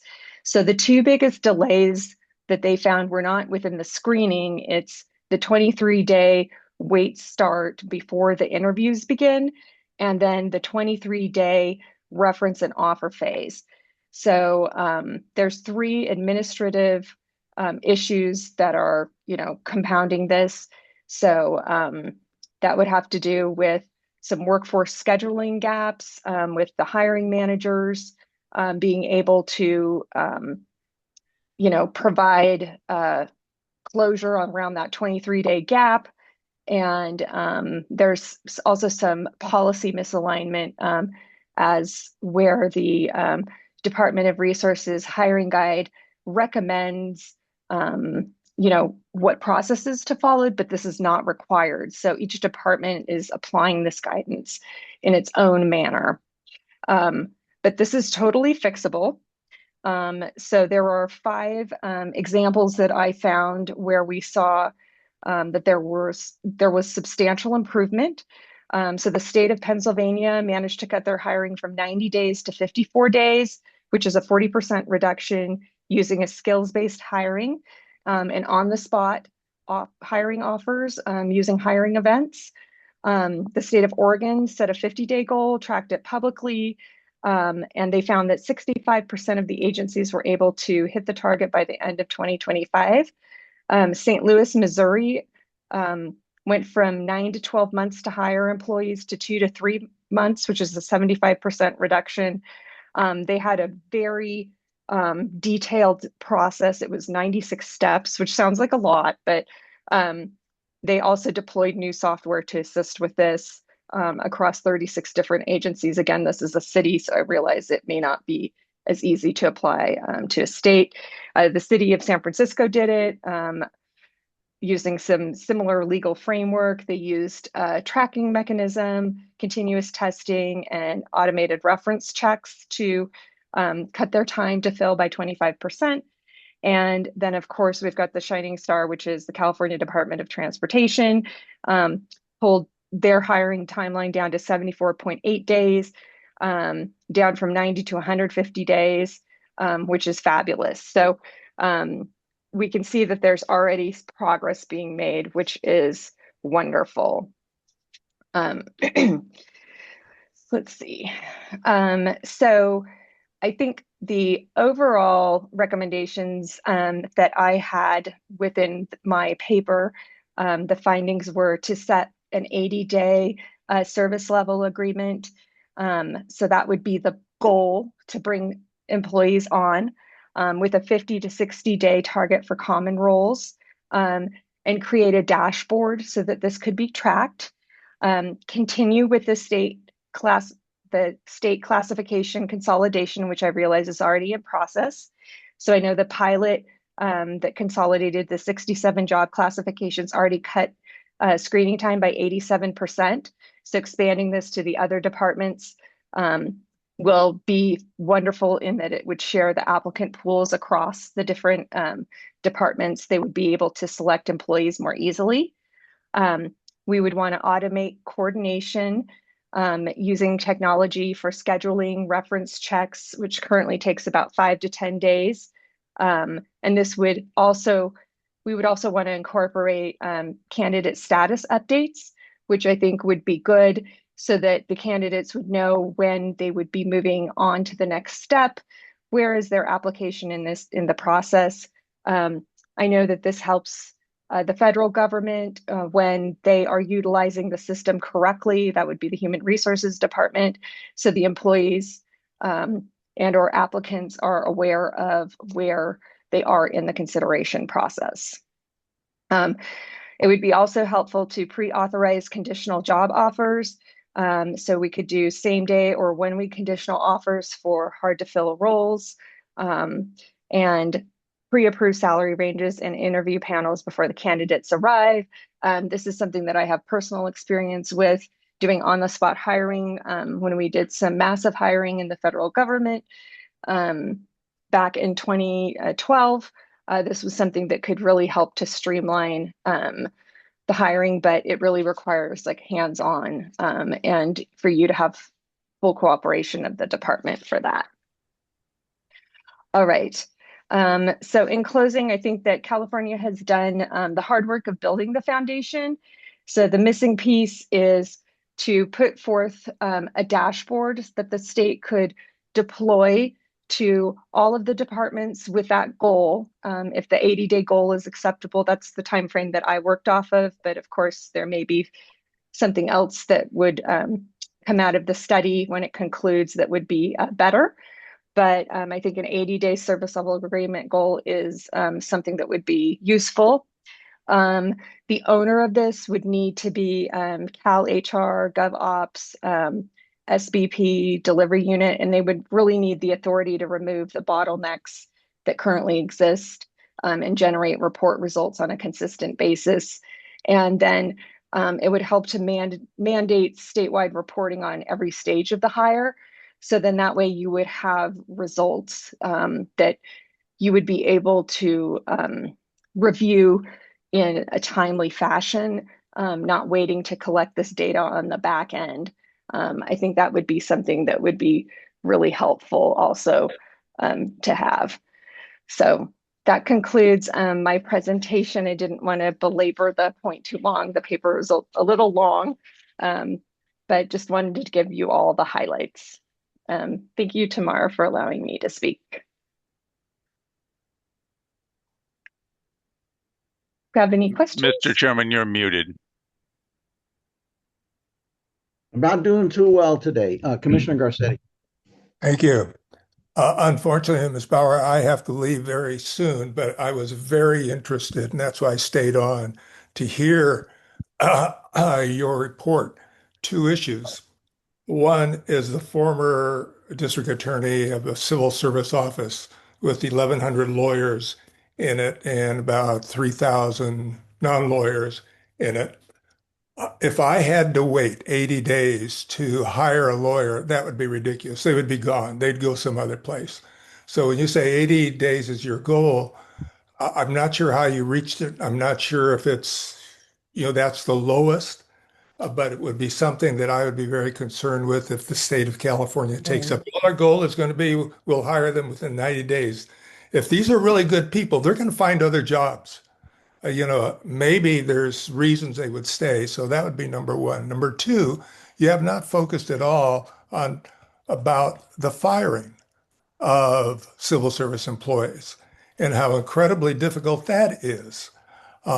Because the district attorney's office or other professional offices can go ahead and do everything you're supposed to do to fire a lawyer, knowing that 90% chance is the civil service commissions are going to overrule you because of their position. That happens for law enforcement and for lawyers. So I would be interested in us looking at this a lot more than we are looking at it right now. But thank you for bringing this to our attention because I think it's a real issue for government. You're welcome. Commissioner Aaroner. Yes, Megan, thank you. This is really I'm so pleased that you took this on, right? Because it's of concern to everybody all the time, and not just at state government, but in all levels of government, as you know. What I'm interested in is because I'm having an experience of it with a local agency right now, is that do different departments experience not so longer waiting times than others? Does staff morale have anything to do with it? The public's awareness, prospective employees, do they take into consideration what they are hearing on the street regarding staff morale and things like that before they apply? And do some agencies have more trouble attracting good candidates than others? And what are the reasons? Do we know what the reasons are for that? So the 80 days was basically like a blanket for everybody. I know so the average that we were looking at for the state that I got from Cal HR was 119 days. So that's so that's statewide. So right. Like Mr. Garcetti was saying, if he had to wait 80 days, that would have been atrocious. So perhaps they were, I didn't see stats specific to, for the attorneys, but group, but in general, it was, it's very long. So the 80 days was kind of like a benchmark goal for all of the agencies. And if you could pull it under that, that would be great. But, yes, so there were some I mentioned Caltrans was able to get theirs down to 74.8 days. And then the issues were that wait period time. There were 23 days before the interviews were started, and then 23 days between the gathering the reference and the offer phase. So those are the two areas that if you could pull that down, like maybe automate, like that's why I was saying automate the reference and offer phase to a certain degree. I know that managers, oftentimes when they're doing hiring, this is a job that this is not their full-time job, basically. So they're having to create panels, questions, et cetera, to get through this. So if that could be, it would require, coordinating a heads up on, to a certain degree as to what needed to be done to get that in place. So greater coordination within the individual departments regarding hiring, and saying we are going to have these job openings, so you need to start getting your panel together now before it posts, so it would be ready. So in other words, you get your hiring certificate and then you'd be ready to schedule immediately, not like, oh well, we finally got the no. So they need to be ready to go. So I think there's a lack of communication going on between the hiring managers and the human resources personnel that are located at the departments that's causing this drag. So excuse me, it sounds to me like there's a lack of standardization. Yes. Okay. There's so that too. I can't remember how many departments there are, but there are a lot of departments in the state of California. And so does CalHR play a role here in regards to helping those departments and agencies do this? And is part of the problem that there's very little standardization, everybody's on their own, right? Because yes, they have they have kind of a playbook, but each agency can do what they see fit. So it's more like general guidelines. Okay, and then possibly the other issue is when actually do they have to wait till actually to the position is actually monetized? In other words, that it's funded, and so are they waiting? And so funding can come. It doesn't necessarily. We would all think that funding would start on the beginning of the fiscal year, for example. Money would transfer on July 1 or July 2. I think in reality that probably does not happen, and so they could wait 4 months. Right. Correct. They know, right. So they've got a vacancy they need to fill, but they don't have the funding hasn't arrived. And if I'm a manager, I'm not doing anything until I see the cash in the bank. Yes, I did hear that from some hiring managers that was an issue. Also, when you're talking about morale, when I was doing some research, I did see that was an issue. And that's why I made a point of saying, like, there needs to be something where you're informing the applicants where they are at in the process, because it seems like a lot of times they are submitting applications and then not hearing back, and it's crickets. And so then to Mr. Garcetti's point, then they walk out the door and go somewhere else. So that's why I was saying to automate that process to a degree. The federal government, who I work for, OPM, does have that. So it will send like an automatic message saying, okay, you've been, we've accepted your application. It's complete. And then at this point, it's been referred to the hiring manager. But then that's where it kind of like stops the window. Gotcha. Because it's driven by Office of Personnel Management, and it's going to the department individually. And then they're the ones that have to contact the applicants and say, like, we're scheduling an interview, you have to do a writing sample, whatever. And then then once they put their selections in, the automated system will come back and say, okay, you've been selected or not selected. How much of this is in state law? Is there a lot of language in state law around civil service and how it runs and operates? For the hiring process? Yeah. No, not to what I'm speaking to specifically, like a timeline. No. Okay. There's no established legal timeline to hire. So the legislature hasn't stepped in to say, we think you need to make some improvements here in regards. No. Okay, thank you. Yeah, it was mainly the governor who that I saw, he's the one who created the impetus that created these different test pilot sites. Okay. So to see what they could do to drive efficiency. Okay. So that's where that was coming from. Okay, great. Thank you. You're welcome. Yeah, I think what, for Commissioner Garcetti's point about the 80 days, it has to be seen in relation to everything else, because the point I think that you found, Ms. Bauer, is that when if it's 119 days, it's longer in other places. And so you just really have to ask yourself, what is the incentive? How badly do you want to get that position if you're an applicant, if you've got to wait 4 months before you get some indication that maybe you might get hired? Many years ago, and I don't even know if they still do this anymore. I served as a chair of what was then called the Qualification Appraisal Panel, and the Qualification Appraisal Panel would schedule interviews for state positions in San Francisco, Los Angeles, and some other places. And I would then sit with 2 other people who had been identified as panelists and conduct day-long series of interviews with people in order to compile lists. I don't even know if they do that anymore, but that's how cumbersome it was, some time ago. And just let me express, our appreciation to Tamar, because it's my understanding that this was an initiative that she took up and put together in order to reach out and to have even a greater access to people like yourself.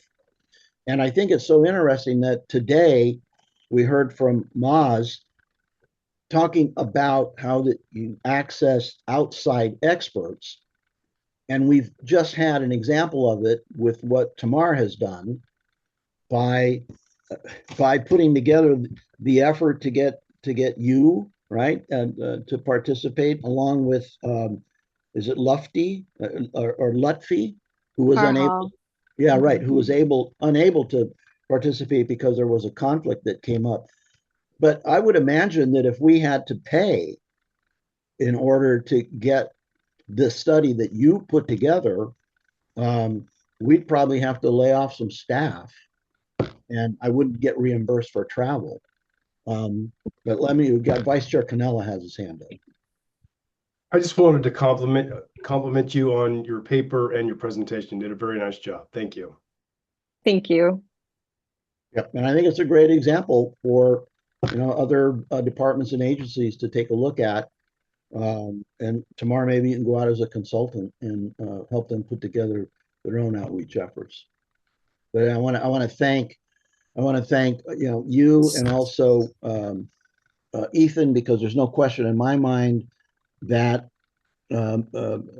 encouraging staff to exercise some initiative is something that comes from the top, and that it's nurtured, and it's a part of the culture of the Little Hoover Commission that we get the benefit of thinking and the work by you, Ms. Bauer. Thank you.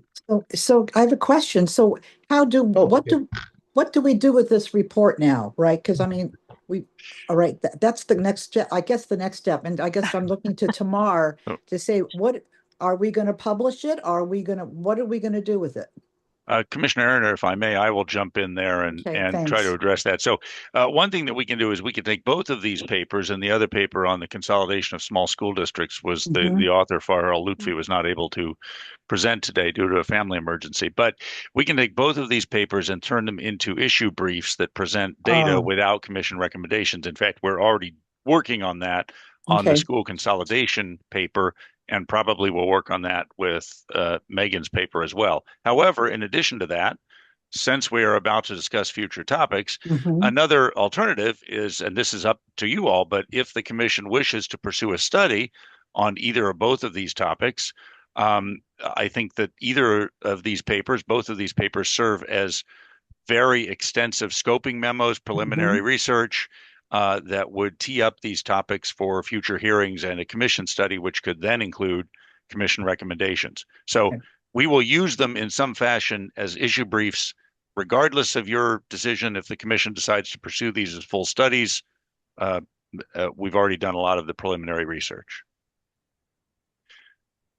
Go Ethan, ahead, Mark. can I just jump into let the commissioners know? So our other graduate student who we worked with, Farhaal Lutfi, unfortunately had a very last minute family health emergency come up. I would like, if possible, to invite her to present at a future meeting if the commission agrees with that.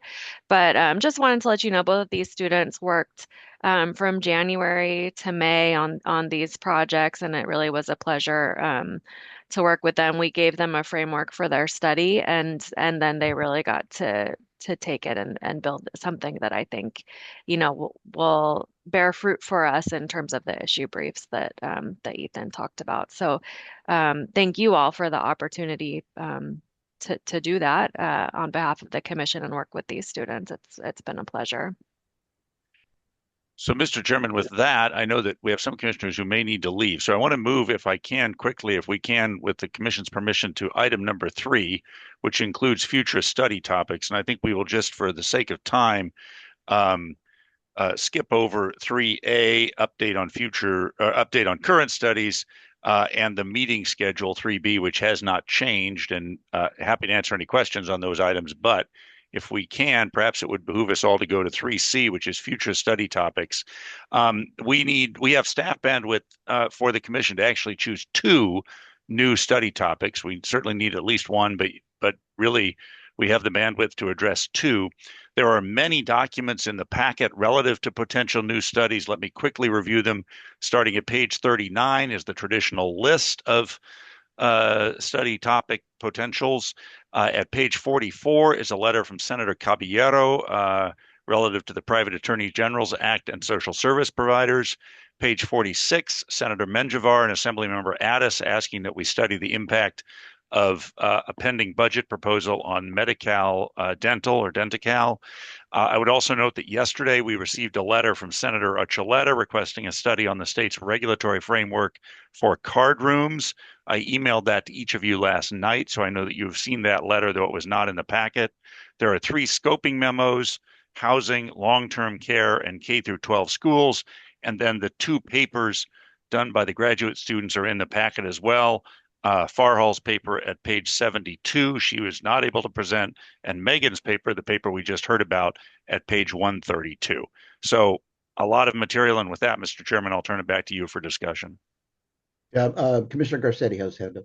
Yeah, I do have to leave, but I would strongly encourage us to pick up the ball on civil service reform.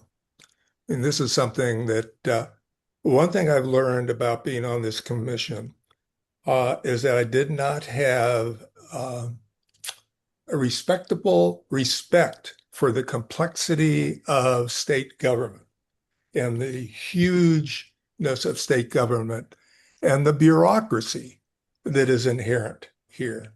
That has to change, in my opinion. I view myself as a progressive Democrat, but necessary for change. And I think that a focus on the civil service system is absolutely necessary. So with that said, I wish you all good day, goodbye, thank you at all, and see you next time. Bye. Thanks, Gil. Thank you. So, Commissioner Garcetti is an advocate for, go ahead, Commissioner Aaron. Yeah, I'm sorry, Ethan, my memory is so short. Tell me what the number 1, the first one that you listed as possibilities. There is a list. I know, and I don't have it in front of me. That's Okay. I'm sorry. So that is just the general list of probably 15 or 20 topics. After that, we have a letter from Senator Caballero. Yeah, no, I know that. Okay. No, but you on the list, when you were reading off the list, tell me what the first one was. I'm sorry. The first specific topic I mentioned was the letter from Caballero. The scoping memos in the packet are on housing, on long-term care, and on K through 12 education. And Caballero's was on PAGA. PAGA and social service providers. PAGA, yes. And so I'm very interested in that. We've had discussions about whether or not we wanted to look at PAGA in general in the past. And I don't think, at least in my tenure, we have not done that. Maybe the commission did it, but before I came on the commission, I don't know. But I think that the senator is onto something in particular because of when we look at the Health and Human Services world, okay, PAGA is playing a major role in how it and is impacting particularly community-based programs that the state funds, okay, which means in the end, if there are settlements, and that's part of the issue, that that community-based organizations make a decision to say the cost of legal representation versus the cost of somebody who just walks in the door and just wants $15,000 to go away. And they will almost always choose, right? I can see Pedro nodding. They will almost always choose to take the lesser of two evils, meaning the cash settlement, to have them go away. But in the end, it's taxpayers who pay for that, because most of these agencies are funded by the state and federal government, if not county government.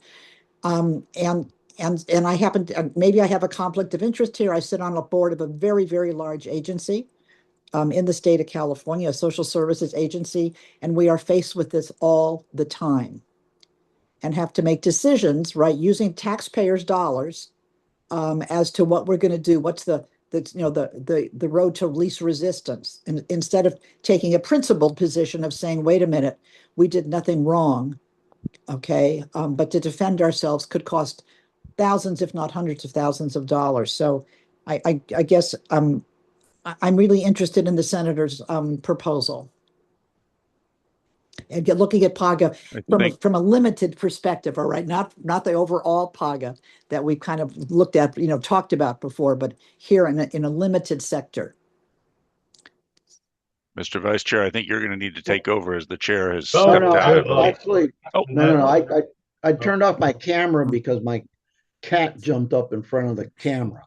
I got a question though, Mr. Chairman. So on the PAGA, so Little Hoover Commission has looked into PAGA generally. No, my recollection. We've had discussions. Yeah, we talked about it, but that conversation was also at the same time that there was likely to be a statewide initiative. And so there we go. And so you may remember that there was a desire, there was an interest by one of the commissioners in particular to look at it, but it also came up at the same time that there was signature gathering for an initiative with respect to PAGA. And so we just thought that's not the place we want to wander into. Yeah, exactly. It wasn't. I think we literally said it. I think we literally said it would be inappropriate that if someone's going out to the voters, okay, that we would not play a role during that process. There was also litigation in the California Supreme Court. Yeah. Go ahead, Vice Chair. I would like, I mean, as much as I care about the nonprofits, as a business owner for profit, we're also in the crosshair of PAGA. So if we're going to do a study, maybe we can just make it a little broader, because it continues to sow destruction wherever it goes. So no, you're right. I mean, it literally can. Lawyers walk down the streets looking for places to be able to sue. There's no doubt about it. I was talking to a nonprofit owner. They build houses and had a PAGA lawsuit on like 6 cents. Exactly. It was just ridiculous. So I know there has been some modifications to it legislatively, but I think it's got a long way to go. So I'm just saying, if we're going to do the work, then we can just make it a little more expansive. All right. Any other thoughts? Yes, David. As a board member of a nonprofit healthcare institution of considerable size who's had exposure to PAGA litigation, I'm very sympathetic, but I agree with Vice Chair Cannella. It would be an error to limit it in scope. And having said that, I have a different preference. So it's not that I'm hostile to the idea. The housing memo, I think, is very well done. The scoping memo done by staff. And when we discussed this in an earlier session, I urged that we wait until the Congress decided whether it was going to act on housing. Well, the Congress the point is that Congress has acted. That's right. And at some point, the president will sign the bill. And so I'm not making a partisan point. But the criticism of the congressional activity, and here I'm citing my favorite source, the Wall Street Journal, it's 50 different little things. And the criticism is pretty pointedly that the biggest levers for adjusting housing production are permits and zoning, which are state and local issues. Right. The state of California has done a number of things in a positive direction, away from NIMBY and more to YIMBY. And the scoping memo does that. My point of view is that the incoming governor has either party incomplete housing agenda, and that we could offer to conduct hearings in a way that would be timely for an incoming administration on something they could do something about if they wanted to make it their number one priority. It is, from an affordability agenda point of view, bipartisan and has a big scale. PAGA, with all due respect, it's a problem, but it's insider baseball problem. It's not something that the incoming governor is going to volunteer to take on because there's like no political win in it. Whereas housing, I think we could affect more people and with greater speed.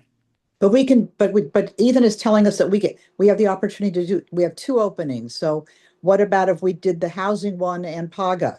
And with Anthony's amendment, right, regarding, at least it should affect, how about if it affects small business, because that could include nonprofits as well, right? I mean, I don't think I'm interested necessarily in large corporations in PAGA, but I am interested in what goes on in the street. But what about if we did, what if the idea we would do both, David? We could do the housing one and the PAGA one. I defer to the will of my colleagues. Okay. All right. I'm a big fan of the PAGA investigation. Okay, so Jason's a pro PAGA and I'm fine with limiting it to smaller business. I mean, big business, they got plenty of lawyers. Exactly. But but Jason, are you open to doing both? Yeah, I mean, sure. Yeah, okay. Well, look, so I think then, Ethan, what I'm hearing is that there is an interest in pursuing the Caballero letter as it relates to social services and nonprofits, as well as impact on for-profit small business. However, that's defined, and I suppose there's a definition for that, so that we don't get into an argument with somebody about what is a small business. And then the other study is the housing. So that's the two. Very well, Mr. Chairman. Then we will proceed with both of those. So thank you to the Commission for that discussion. And I will tell you, as a 78-year-old, I was leaning towards services for seniors, but never mind. Go ahead. Pedro, just give me a call. I'll help you out. Well, there you go. An independent consultant. Yeah, right. Ethan, do we automatically, when the legislature asks us for something, if we're not going to consider their proposal this time, do we write them back? Do we respond in any way? Or yes, okay. We are usually, it's not a formal letter, although we have done that, but we are in touch with staff on all of these requests and explain our process to them, and the fact that their request might be taken up by the Commission at some future point. So we stay in touch with their staffs. Okay, great.